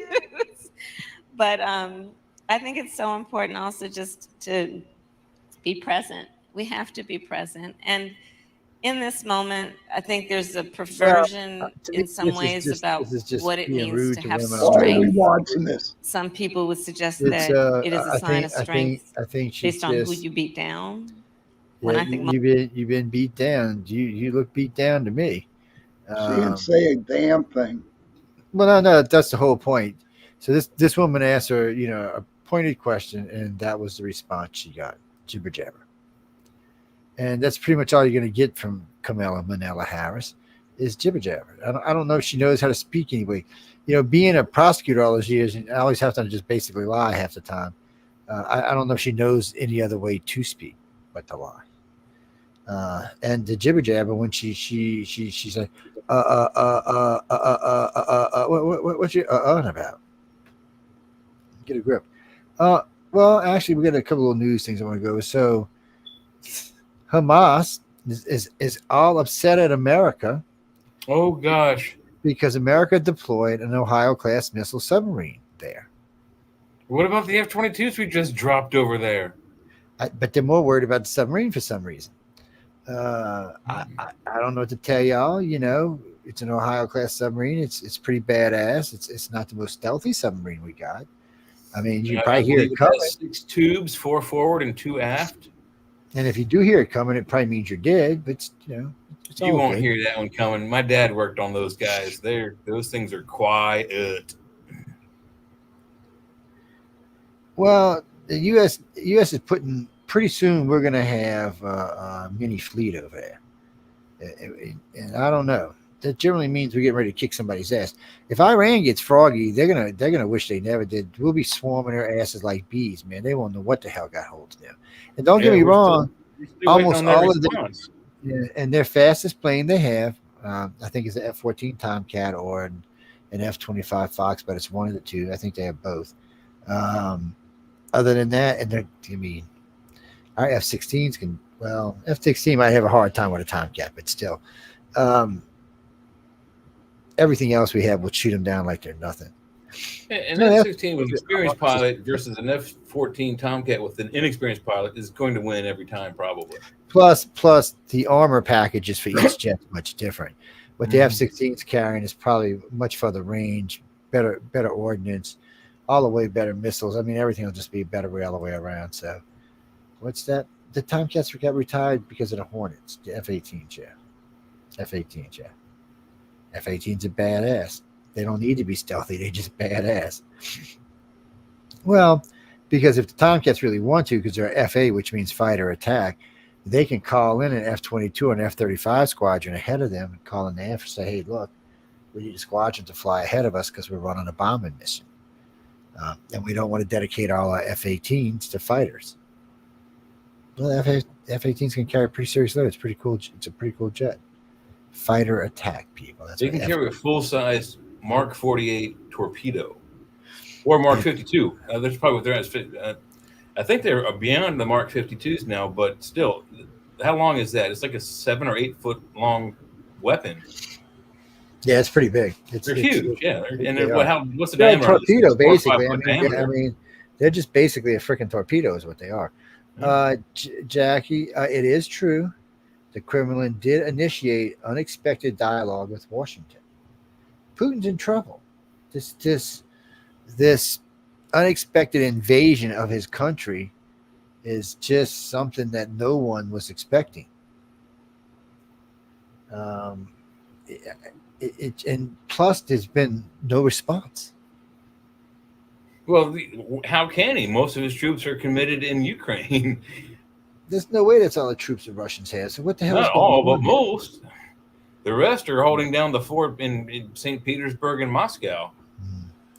Let's see. Veterans in Congress jump into Vance Walt's military record fight. Yeah, because I don't even want to get into this guy's military record. He's first off, his rank wasn't even true. He lied about his rank. He was lesser rank. And then somehow another, and everybody says they had been told they were going to be deployed to, I think it was Iraq in 6 months. He retired his commission. I don't know. It sounds pretty cowardly to me. Curiosity rover discovers signs that Mars once wasn't habitable. Look, people, I've been telling y'all that I'm going to be nice. Relax, Joe. Relax. I've been saying it since they found that rock in Antarctica. I've been saying it longer than that. It's relax. First time I looked at Mars and seen it had an ice cap, I'm like, okay, at one time this bitch was like Earth. It's taken them that long just to get to this point. Oh no, people, we got a long ways to go from this. We have to find living bacteria of some kind, and then we might even, when we get underground or in some of the volcanoes, we might actually find alive things like plants and stuff. You might find some extremophile type life, like lichens or very, very small plant life, perhaps even, or molds, mildews. I think mildew and mold are living organisms, are they not? Yeah, and that's the thing. I mean, there may be something more advanced, because there has been plumes of oxygen and carbon seen in the atmosphere. Plumes, not so. Whatever this was had to be big. Well, rotten vegetation can cause what, carbon and methane. So when you have rotten vegetation, living vegetation can carbon dioxide and oxygen. So Viking was the first one to find oxygen, but they said, oh, it must have been somehow there was some oxygen left. They brought it with them. Yeah, that was the excuse. and then the second Viking found, I think it was methane, which they were like, what the hell? It does seem like maybe something underground. There maybe there's some canals or something underground. Maybe your boy's telescope didn't see the surface of Mars. Maybe he's seen underground, seen all them carrots. Not people, for you right to me, I was just kidding. But it is possible there's liquid water underground. We do know that the ice caps grow and shrink. So that means that water has to go somewhere. And eventually it's absorbed and dropped back down as snow on the poles. So we know those cycles are there now. I mean, this is not science fiction. This is science fact. So we know there's water movement at the poles. And there's something more than that. I think it was the northern pole. You'll notice when the ice melts, it melts pretty fast, and you'll notice there's a black everywhere. And all of a sudden that blackness just spreads out way further than the cap, and then it recedes and the snow comes back. Mm-hmm. It sounds like we've also seen that in the dirt. They've seen subsurface water moving the dirt. Yeah. So we know it's there. It's just an act of gravity to bring it up. Well, liquid water is important for a couple people, Bruce. And one, we'll need it to make fuel, and we need something to drink while we're there. We can't tote, and you can only recycle water so much before you cannot make coffee without water. It's just right, a fact. And Elon Musk is going to want his coffee. No, they're going to send a lot of water there, and there'll probably be whole ships just filled with water. And then as we get more advanced, and they're like when they're out in the asteroids, any asteroid that's made out of ice, or any asteroid that's just got a big ice cap on it, they can send to Mars, which would help thicken the water and thicken the atmosphere. So, and then eventually, if the technology is good enough, we go out to the Oort cloud and just fly these big hunks of ice out there. let them collide with the planet. It'll raise the pressure and the amount of water on the surface. Eventually, it'll become an inhabitable planet again. Well, there is a weak magnetic field, which causes a problem with keeping everything on the planet. I guess if there's enough of it. Think about it, people. Water is going to kind of want to, like when you stop and you move forward in a bucket and the water lurches forward. Mm-hmm. Water on Mars is kind of in a perpetual motion like that. It's just kind of like that. So one, it'll be thicker, and where our water might be a foot thick, their water might be same amount, might be 3 foot. It's going to be weird. Well, we'll see. Well, we won't know until we get there and find out. Well, it won't be like you see them in space when they blow it and it bubbles around and floats in the air. That's not how it'll be. If you squirt it up, it's going to come back down, just not as fast. It's still going to come back down. It's still going to splat. Yeah, there's enough gravity on Mars to do that. I don't think they should try to make oceans again. I think they should, anywhere there's big caverns like in Mariners Valley and other places, they should turn them into canals. That way the water stays down there. They can trap that water down there and keep it down. They also keep it cleaner and cooler. So that's something they need to consider right off the bat. Yeah, well, we're going to the moon mentality where all the Fremen kept the water in like their rock homes, and then that water was supposedly to be used to turn the planet back to a water and green. Yeah, at least part of the planet anyway. But well, Philip, there's a lot to all of that. We know that there's probably 4 or 5 moons now that are going to be inhabitable. One of them, maybe 2 of them, may already have life on it. Mm-hmm. What was it? Europa? Which one? Oh, Europa and Europa is around Jupiter, and the other one is it also starts with an E, is around Saturn. Eurekis or Eurekis. What is it? I'm saying it wrong. Escalades or damn, I can't get it out of my brain. Escalades, something like that. There's supposed to be life on that one too, but the one I think it was Europa was the water moon, and it was one of them. They had sent a probe down, and I think they basically crashed the damn thing, and it was showing stuff, and you could see that there was liquid under the ice. Wherever it was looking, you could actually see there was liquid on ice, and then something big and black went by. And then there was no more signal. I don't know if NASA cut it off or if it just died. I remember it was a big deal when it happened. Now I can't even find a mention of it.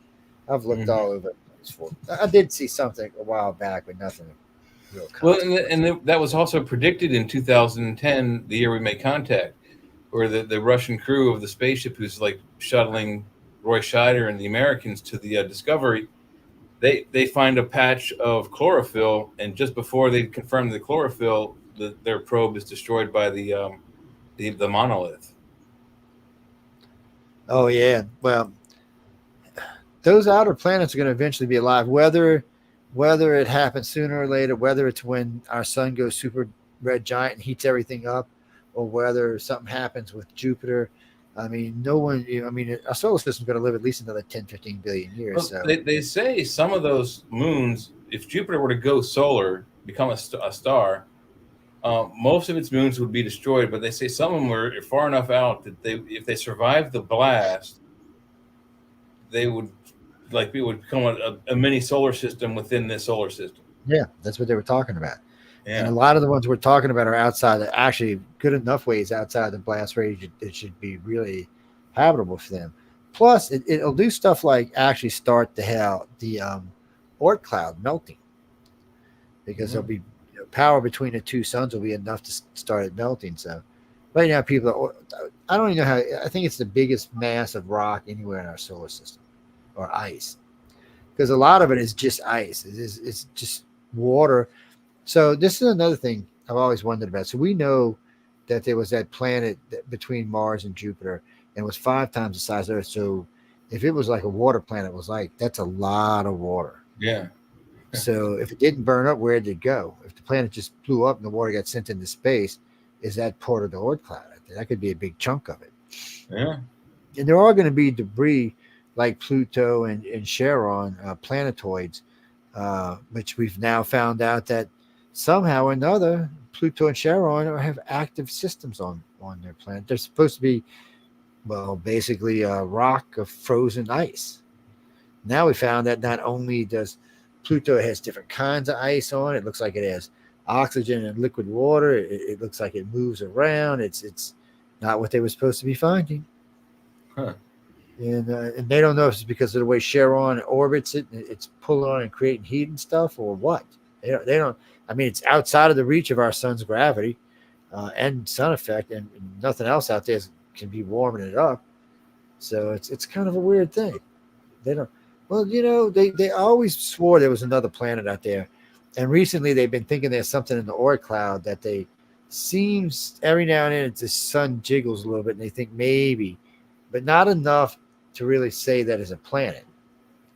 Sometimes I was listening to a group of scientists. Yeah, but the alleged orbit of this planet is like 3,600 or 3,200 years, and we're well past the time it should have come through the inner solar system.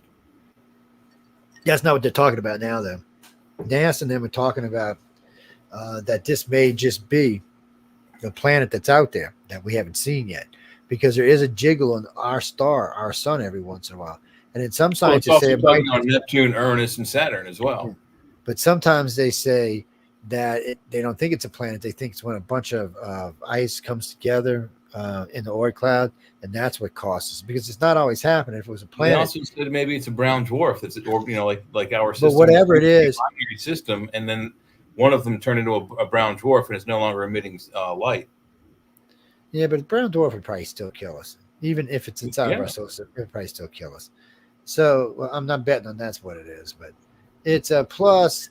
The sun from our sun should light it up anyway. It should pick it up. The dust and shit should be picked up. It's but it's hard to say what it is.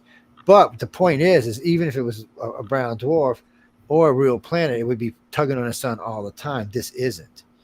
It tugs and it stops, and then a couple months later it tugs again, and then it stops. Planets don't do that. Neither do dwarf stars, because they're moving. So they're not really. They're having a hard time saying what the hell it is. But it is a big enough mass. They consider it, because of the way it jiggles the sun, that it's big enough mass that it has to be at least Earth size or bigger planet. So that's significant. So, but what it actually is, they don't really know. They're always blowing smoke at us. What's that, Jimmy Lee? Yeah, they always are. They Joe Fox. Joe Fox has the answer is yes. The Sumerians thought there were 12 planets in this solar system, and they counted the sun, our star, as one of those planets. Yeah. Which means there were 11 or 10 other planets, including Pluto. It's just, and it depends which astronomy system you want to look at. Mm-hmm. It's and that's the thing. There may have been other planets that have gone rogue. We know there's rogue planets out there now. We've actually seen them for ourselves now, so we know there's rogue planets. Rogue planet, Jimmy, is a planet that loses. It's no longer attached to the gravitational field of its sun. Or it has no solar system. It's gone. It's her own. It's out there by its lonesome. Yeah. It's like Space 1999. Yeah, like the moon. Blasted out of Earth orbit. There was a triple planet one they seen, which suggests that their sun either blew up and sent them out there, or they were far enough out that eventually they escaped their sun. Well, I mean, Pluto's far enough out that it is possible, with Charon tugging on it, that it might actually one day get far enough out to escape our sun. They don't have to go that much further from where it's at now. Yeah, it's way to hell out there. What's that, Jay? No, that's one of those things. No, we're gonna get some polls on it in a few minutes, because I want to see how Kamala's beating Trump by 8% already. Yeah. I mean, I want to see how she's spanking his ass. Woohoo! Oh, but we got to talk about this before we go. The only ass you can spank is mine. So you're telling her she come on over? Well, let's see. Bring her on the show, Joe. Bring her on the show. If I could get her on, I would. I've actually tried. Let's see. Well, I've actually sent in a request like everybody else does. Navy needs for the F. So the Navy's got a new jet coming out. It said screw to F-22 and screw to F-35. This is the FA-XX. It sounds pretty badass. I mean, it's just concept right now. It's got the concept picture of it. It's. Oh wait, let me see something. Oh, it's got oh, look at it. It is badass looking. Nah, people, nah, you're not faking us off with that shit. Get out of here. Navy, when you got a real one for us to look at it, we'll look at it. How's that? Let's see. Here we go. Iran upset. Okay, Iran is upset, people. Iran is freaked out, actually. Israel has Jericho missiles armed with nuclear weapons. Really? And why wouldn't they? You're always threatening how you're going to wipe them off the face of the planet. Well, guess what? They can wipe you off the face of the planet. Some of these weapons are pretty badass, too. They got some pretty decent range on these things. Jericho 3. Damn, look at this big-ass thing.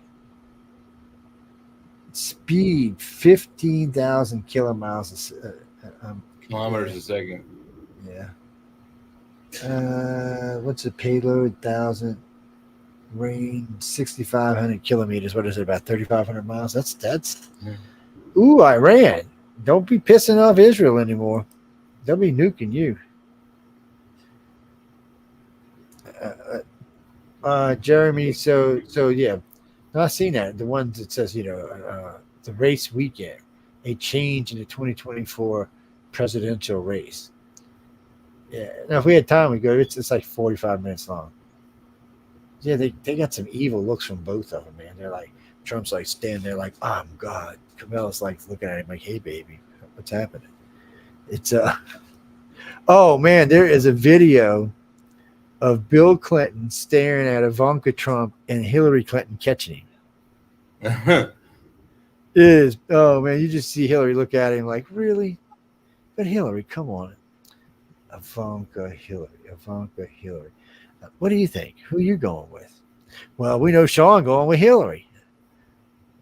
We know where Sean's going. I'm going the other way. I'm just being honest. What do we got here? Ukrainian. Wait, what? Oh, Ukrainians affecting the amount of Putin's power, showing his mass weaknesses around his own country.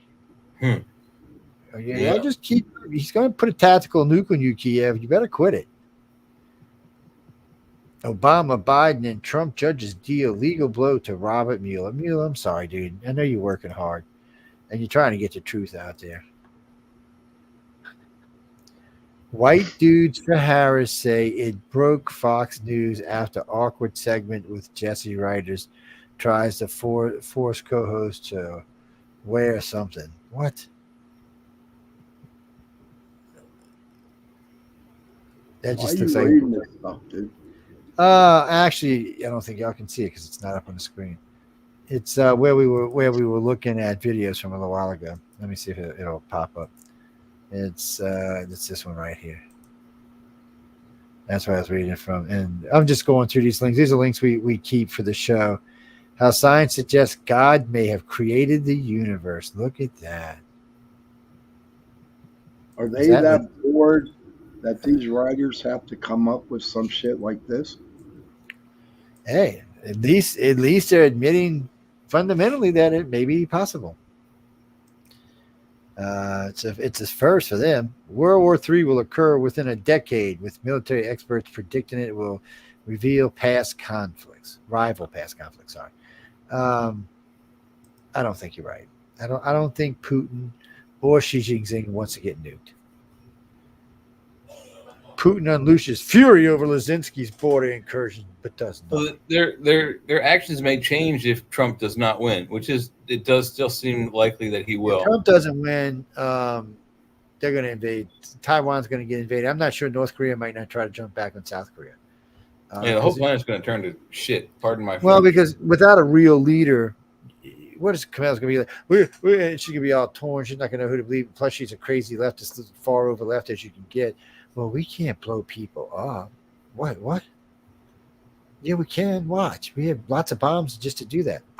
But Trump's been damaging the military pretty hard and giving away our stockpiles by the loads. Yeah. So who Trump has? We got we got no, something. Biden has.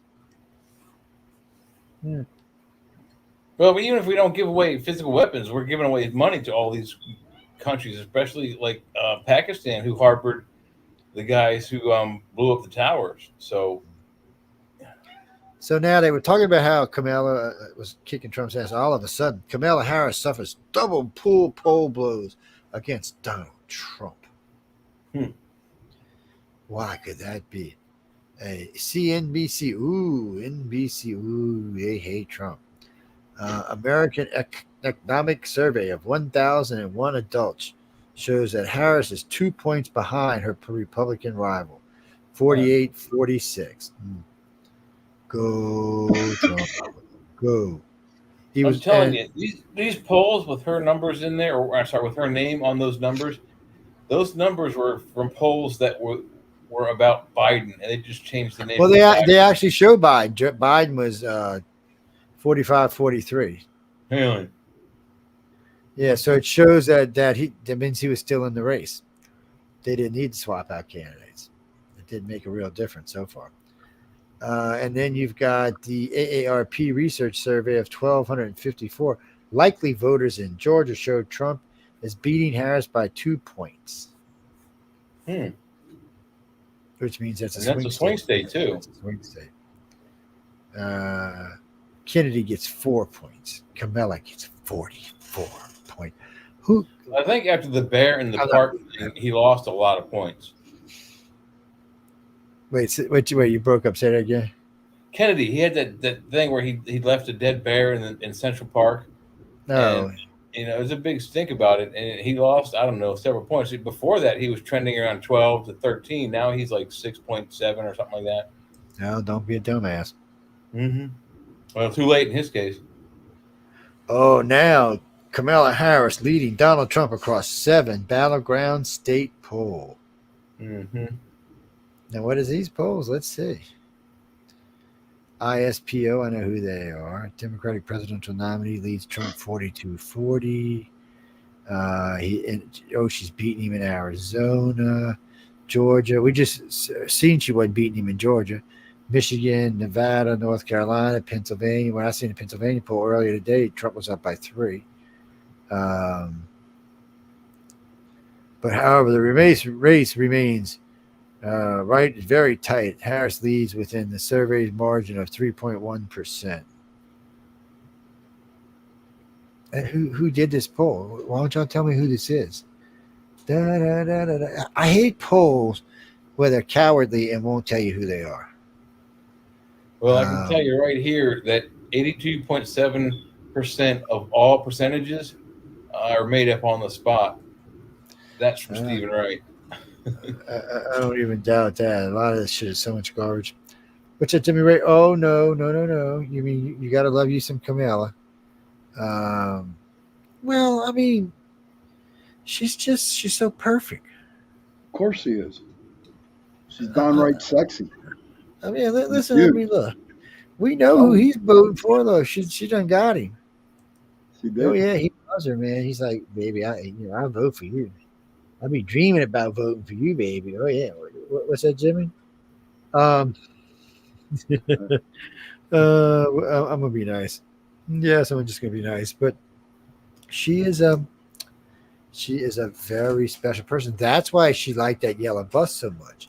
You ever heard of the short bus? Yes. Yeah. I said that. Yeah, see, Jay was on the ball.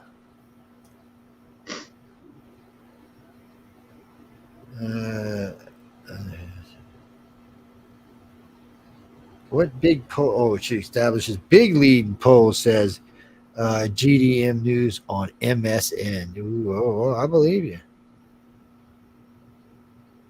Kamala Harris, New York Times. Kamala Harris is not giving interviews to any questions, please. Kamala Harris making campaign mistakes, PR experts say. Oh, well, why ain't she winning? Kamala Harris suffers double poll blows against Donald Trump. So people, this is one of the whole problems with this kind of stuff. I mean, it's just, well, it's whatever people want to say. I love you, Kamala, so she's going to be winning. I hate you, Kamala, so she's going to be losing. She's well, we played at least 10 or 12 of her blunders tonight. There's way more than that. And they haven't even started in on this Tim guy yet, and Mr. Waltz. And he gives Waltz a bad name, I guess. Yes, but who knows? I mean, there's no reason to hate. I would really think, as it stands right now, that it's a decent race. Trump's probably winning it, but we're gonna try to hear fringe groups like IPSO or PBS or NPR, because at no time did Trump ever lead, even when Trump was leading in every poll, at no time did he ever lead Joe Biden in NPR. And most of the time on Reuters and one of the other ones, he rarely ever led. Well, they're just lefty as can be. It's like trying to lead in Bloomberg. But yet on MSNBC and CNN, he was leading a lot. So, well, they can blow smoke up your ass all day you want, but this is just going to get worse the closer it gets to the election, because more and more of what we're talking about is going to be being made public. Well, I mean, look how much we talked about tonight, and we're just getting started. We have a couple of more months of this, and there's a lot of stuff to go through. I ain't going to make it, Joe. I'm sorry.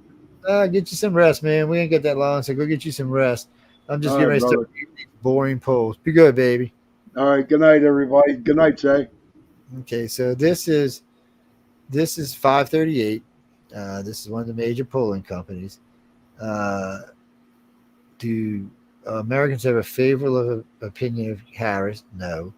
Do Americans have a favorable opinion of Donald Trump? It's even, whatever the hell that means.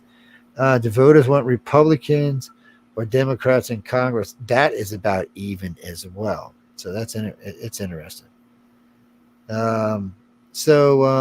As of today, the Taylor Group, and there's a couple other ones in here, Harris 45, Trump 49. That's 4 points. General election Nevada. Remember, we just read that she was ahead in all the battleground states. Okay. The first one was North Carolina. It's 45-49. Trump's up by 4. This is Nevada. Trump is up by 3. This is Arizona. Trump is only up by 1. That's surprising, but still, he's up. Pennsylvania, Trump is up by 2, but looking like it's going to be 3. Wisconsin, he's up by 1. The only state he is not up in is Michigan, and he's only down by 2. Don't know what to tell him. Let's see.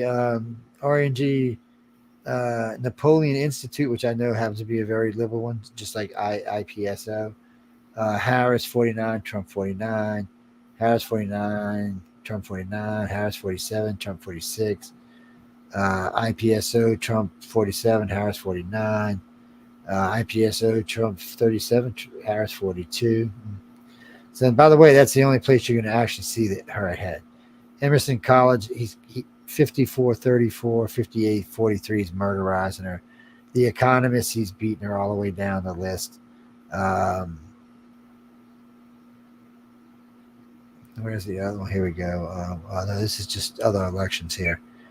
So right here, she actually is doing a little bit better than Joe Biden, but not a lot. And in most places, she's actually going down. So on the 4th, so August 4th, August 5th, and August 6th, they had her ahead of Trump with some pretty decent numbers. August 7th, they start to even out. August 8th, Trump's above, she's below. You can just look at it's on the 538, so you can go look for yourself.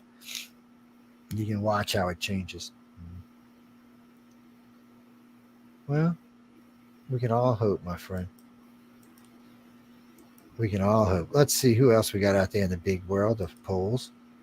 Well, 538 is a good polling company. I mean, I'm not, to be honest with you, I don't trust any polling companies, and I don't trust most newspapers or sites because they tend to favor, because they poll in ways that favors who they want to win.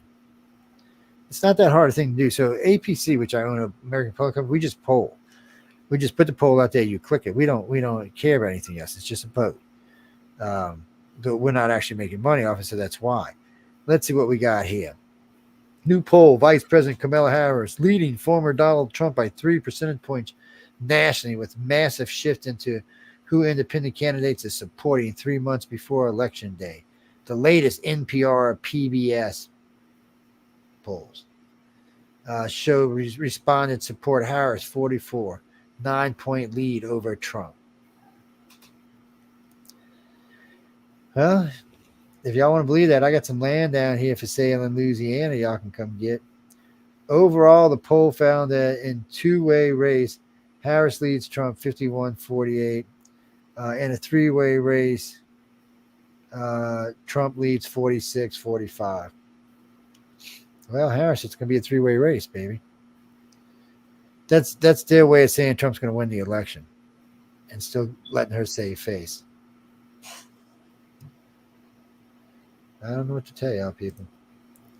Jay and I are moving to Alaska.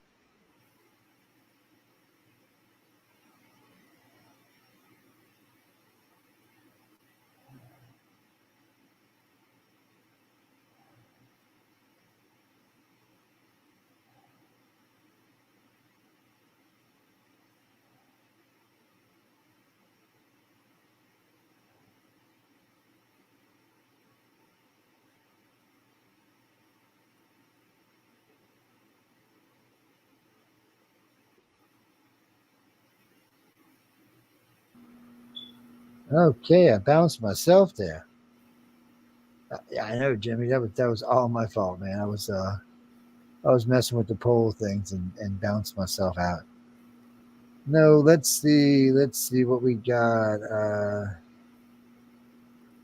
Who else we got in here? You mean who independents want to favor? Right now, it's still Trump. That's NPR. NPR's polls are going to always favor the Democrat no matter what. And I mean, as far as I know, most independents or conservatives don't listen to NPR. But you see 538's in the middle poll, so they're right there.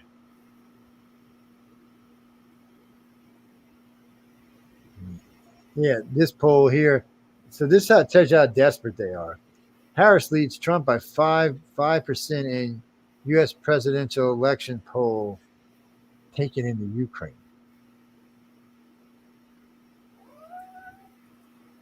Taken into Ukraine.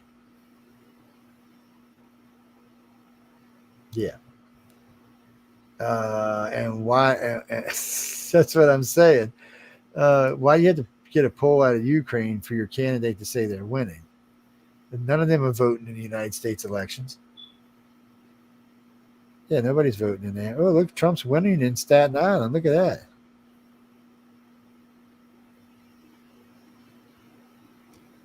And where are y'all seeing this at? Yeah, Morning Consultant. Yeah.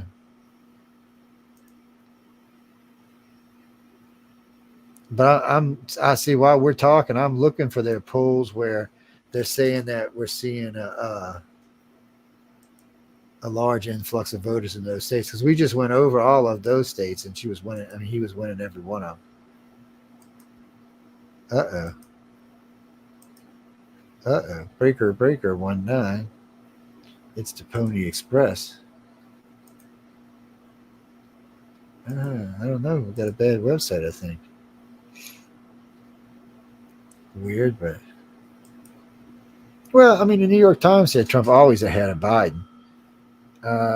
Trump right now, and this is Harris versus Trump, New York. They are dead even. Yeah, they're dead even. I don't make the polls. This is their polls. And let's see, Michigan, they're tied. And no, Wisconsin are tied. This is New York Times, and these are still favoring Trump. Michigan, Harris is ahead by 1. They're tied. Pennsylvania, Trump's up by 2. Georgia, Arizona, North Carolina, Nevada, Trump's up by at least 2. And Virginia, Harris is up by 1. Don't sound like she's carrying all swing states to me. See, but that's why you gotta really read all this deceptious bullshit they put out there. I mean, that's the New York Times. You know they're anti-Trump. You can't get much more anti-Trump than the New York Times. And they're telling you, hey, look, it ain't what you're being told. Well, because believe it or not, there is a chance, and the news media don't want to talk about this, but there is a chance that Trump could flip New York. And they do not want to talk about it.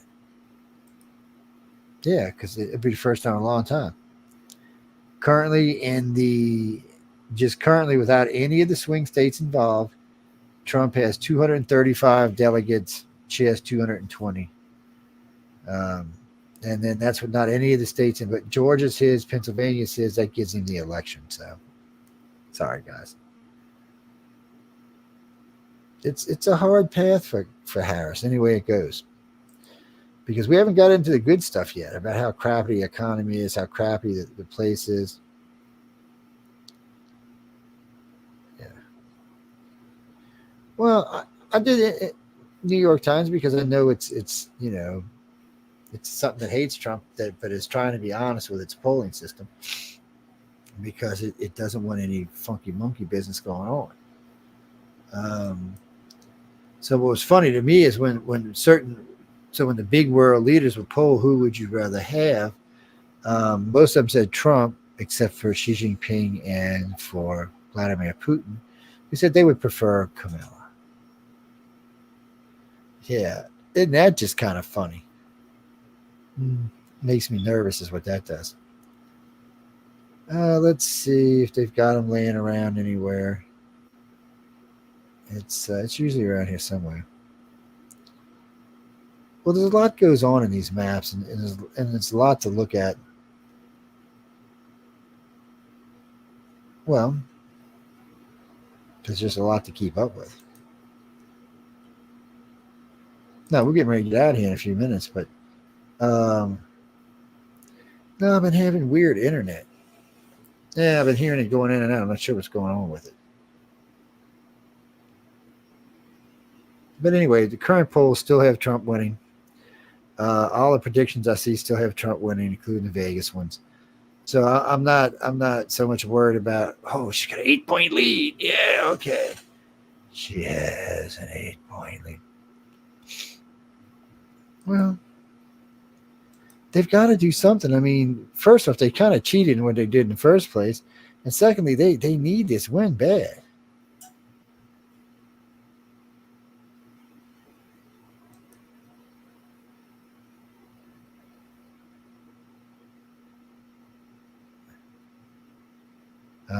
I don't know, Jack. We'll have to wait and see.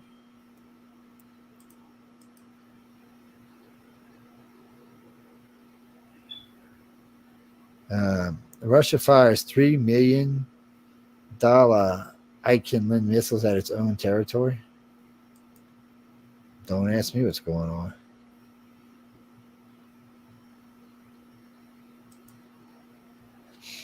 We will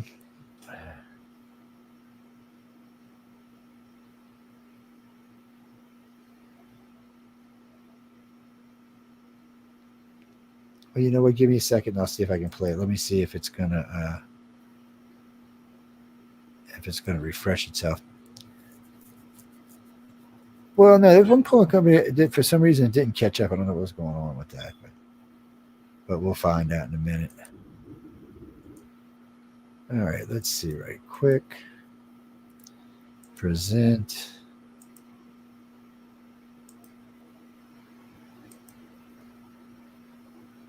World Series champion Texas Rangers to the White House. Meanwhile, we are hearing from former House Speaker Nancy Pelosi about her role in the president's decision to abandon his re-election campaign. Here's senior White House correspondent Peter Doocy. They're a hell of a resilient club, man. President Biden still hasn't talked to Nancy Pelosi since dropping out, and she's spilling some tea about her role in the pressure campaign to force him out. Pelosi tells the New Yorker about Biden, "I've never been that impressed with this political operation. They won the White House, bravo. But my concern was this ain't happening and we have to make a decision for this to happen." At another event, Pelosi said she was shocked by Biden's first and last debate. I was saddened, of course, by the debate, but I didn't think it was a deal breaker. As diplomats try to prevent all-out war in the Middle East, President Biden is remaining almost entirely out of public view, except to warn about a repeat of January 6th. Are you confident that there will be a peaceful transfer of power? No, I'm not confident that there will be. I'm scared poopyless because I don't think there will be.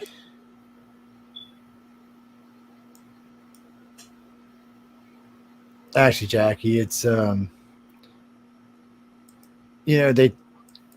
was screaming about term limitations on the Supreme Court. That's all fine, but not until we have one in Congress. The House and the Senate has to have term limitations and pay caps. They need to be capped according to whatever the per capita of the state is. Meaning that, let's say the per capita of your state is $55,000 a year, then a House rep should be paid about $150,000 a year, and a senator about $200,000 a year. And they don't get any raises unless the per capita income for your state goes up. It's a real simple concept. It'll motivate them simply to want to, it'll motivate them to really want to get out there and make money for you.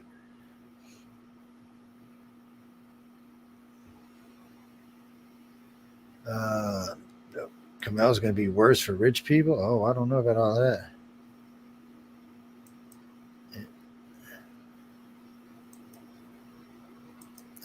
Let me see. See if we can find that, and then we'll get our butts on down the road.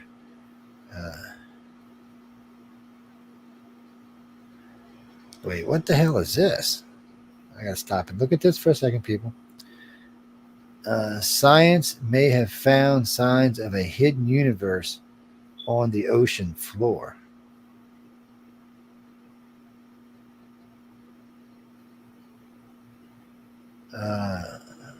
Sounds interesting. Nah, it's not going to be something for tonight, but I've just seen it, so I'm going to save it so I don't forget about it. Let's see. No, I was looking for that. No, hold on. No, I seen a link, but for some reason it's not working correctly, so we're going to try to pull it up this way. I haven't looked at I haven't really looked at CBS lately. Jumbled polls show Trump upsurge in millennials. That's MSNBC. That's MSN. And remember, a while ago we seen one said MSN. It wasn't. NBC polls Trump is up in. There's not really any ties in the battleground state, even though NBC tries to say there is, but MSNBC says there's not. Let's see. CNBC. Trump challenges Harris at debates in September. NBC, Fox, and ABC. I'm surprised he did NBC. I was kind of surprised by that.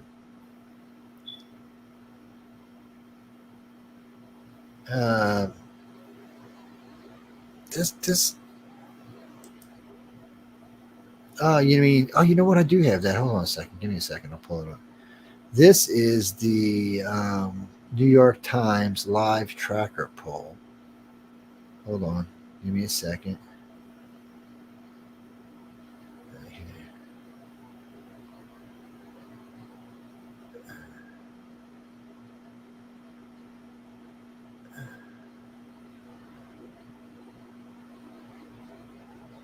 There's some squirrely poll thing I'm looking at. I don't know what the hell this is. There's some squirrely stuff, yeah.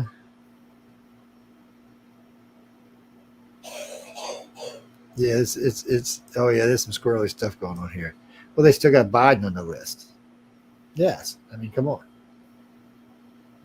Then more polls about Trump's ahead nationally. I don't, you mean with the way Harris and them did that? I think that's just cheating now, right? I think your candidate was getting whooped, and you changed candidates after he spent how many millions of dollars trying to defeat Joe Biden? How much time did he spend wasted on Joe Biden? I mean, that's a complete waste of his time and money. He should be compensated for all of that. And really, Harris shouldn't be allowed to be president unless her party votes on her. I mean, right now, she's the nominee of Joe Biden, Obama, and Hillary. And that's who you want running in country, really? I don't know what to think about y'all sometimes, people. But we got to go. It's past my bedtime. I might turn into a pumpkin here in a minute.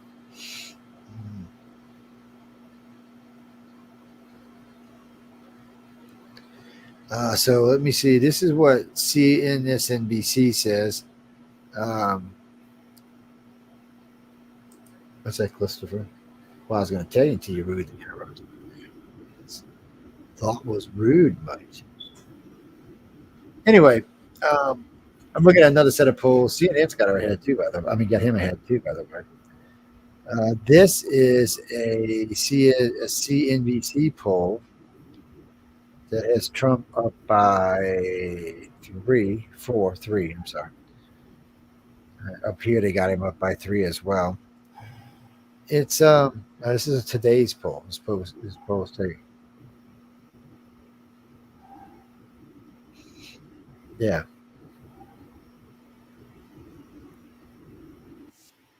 So wait, no, I'll put it on for y'all to listen to. Give me a second.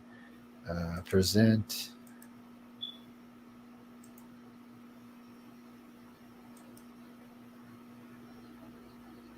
With some very interesting Here we findings. go. Here we go. Here we go. The CNBC All-America Economic Survey finds former President Donald Trump holding a commanding lead among voters on key economic issues. But he's ahead of Vice President Kamala Harris by just 2 points in the head-to-head race for the White House. Trump led Biden by 45-43 in the July NBC News survey. The CNBC August poll finds Trump leading Harris by 48-46, or the same 2 points, and within the poll's 3.1% margin of error. Yet, by a 2-to-1 margin, 40-21, voters believe they will be better off financially if Trump wins. 35% say it will make no difference to their pocketbooks. How do we get there? The numbers driven by Republicans who strongly think it matters for their finances if Trump wins. 42% of Democrats say it doesn't matter, 54% of independents, and you can see there's just 17% of Republicans think it doesn't matter if Trump wins or whoever wins. Trump also has a double-digit advantage on several key economic issues. Voters who say inflation and the cost of living are a top concern, they break for Trump by 12 points, 53-41. Voters who say the country's overall economy is a top issue, another 12 points, 52-41. The two are tied 47-47 on addressing the needs of the middle class. Harris has advantage among voters on health care and protecting democracy. He also leads big time by 22 points on the abortion issue. Trump gets support, and a lot of it, on crime and safety, immigration and border security, and taxes. The two are tied just about on Social Security. So if the economy is so important, which we believe it is here, how is the ballot so close? It may not all come down to the economy, of course. Harris has a 1-point lead on who will deliver, quote, positive change to the country overall. That's an important indicator. What pollsters tell me is a change election. 16% are unsure, but there's still ground to be gained by either side there. The survey shows both sides have consolidated their bases, but neither has made particularly strong inroads, folks, among the swing voters that are going to get them into the White House. Andrew. What is the plus or minus accuracy of this whole 3.1%. 3.1%. Yeah, 1,001 individuals. We spent a lot of time trying to get them on their cell phones, and 1,001. 1,001. I think they can't stop, right? They don't know. I just think that's cute. 1,000, not 1,000, and you didn't stay under 1,000 at 999. You went one over. One over. We did. So, and can you explain the issue that you described? You didn't run out of athletes. No. The issue, though, that you described about some of the economic issues, versus this positive change idea, the distinction between those questions, because you sort of could add up a lot of those other issues. Yeah. And then the positive change one. What is the positive change one supposed to be? It's one that sort of asks overall about the direction of things and how you think the candidate will do for the future. Look, let me just say a couple things. There was 1 point. Yeah. 3 point. I know, that's why I was asking. It was even. These are early days. Yep. I think the contest here is about, one, defining Harris, right? Is she going to define herself? Will the Republicans succeed in defining her before she does? And it's also about Trump. There's still a high negative there, people supporting Trump. And there's an interesting editorial in the Journal today basically saying, can Trump get out of his own way? It's his to lose, which he has done before. Which he's done before. But it's about defining Harris, but with no definition whatsoever, she's up in a lot of polls. So it's all about Trump, who's already defined. We have one thing, by the way, go online, cnbc.com. You can read all about the survey there. More people know about Trump's economic policies and fewer know about hers. Nobody knows about hers. Right. Very little. Well, unless she ties. I don't know about Unless it's the administration that we. Madam Vice President, it's time for you to call into Squawk Box and let us know about your anybody, or answer any question anyway. Exactly. Well, there you go. And they are in CNBC, so you know they're pro level. But anyway, on that note, we got to get out of here. Currently, Trump is up in the national polls, even though they try to swing like, NPR. Well, he's losing by 8 points. Well, you know what? Anybody be losing if you're a Republican against somebody on NPR. But the overall majority of polls we showed y'all on all the polling companies, including NBC, CNN, including New York Times, all have Trump winning. And now we're getting closer to the end of the honeymoon period. You're starting to see more of the stuff like we were playing earlier. Just some of her outright blunders. Her record's going to start being going over a lot more. Remember, Trump had a successful 4 years, except for COVID. So he's got something to stand on. She doesn't. She has no economic platform. She has no platforms. I mean, having only 3 months, and that's another thing that's kind of ludicrous about all this. Oh, wait. I was waiting for ludicrous to pop in. Anyway, it was dumb. Anyway, and she doesn't. She has no anything. She was not planning on being president of the United States. So why would you put someone like that in office? That means she'd have to spend her first 2 years just trying to develop something to try to turn something around. And you heard her talking about the border. Well, it's been 4 years now, and it's gotten worse. That's just scary. So, and that'll come up too. That's another important issue. What is that, Jack? Abortion's important, but it's not as important to the country as you think it is. A lot of people look at abortion differently. So out of the 50 states, I think 16 of it doesn't play an important role. The other states are a little bit different about it. It's not that they think it should be banned and all, but they don't think babies should be irreparably disposed of. So they have a different view of it, and they are the majority. So, those kind of polls are very deceptive because people are going to say that. And remember, sometimes people say the thing that they think they're supposed to say. But on that note, we're going to get out of here. I want to thank everyone for tuning in to United Public Radio. I hope y'all enjoyed the show. Any moans, groans, bitches, gripes, or complaints, please write to Michelle DeRocha, courtesy of United Public Radio. Good night, everybody, and stay tuned for Spaced Out Radio. Dun, dun, dun, dun, dun.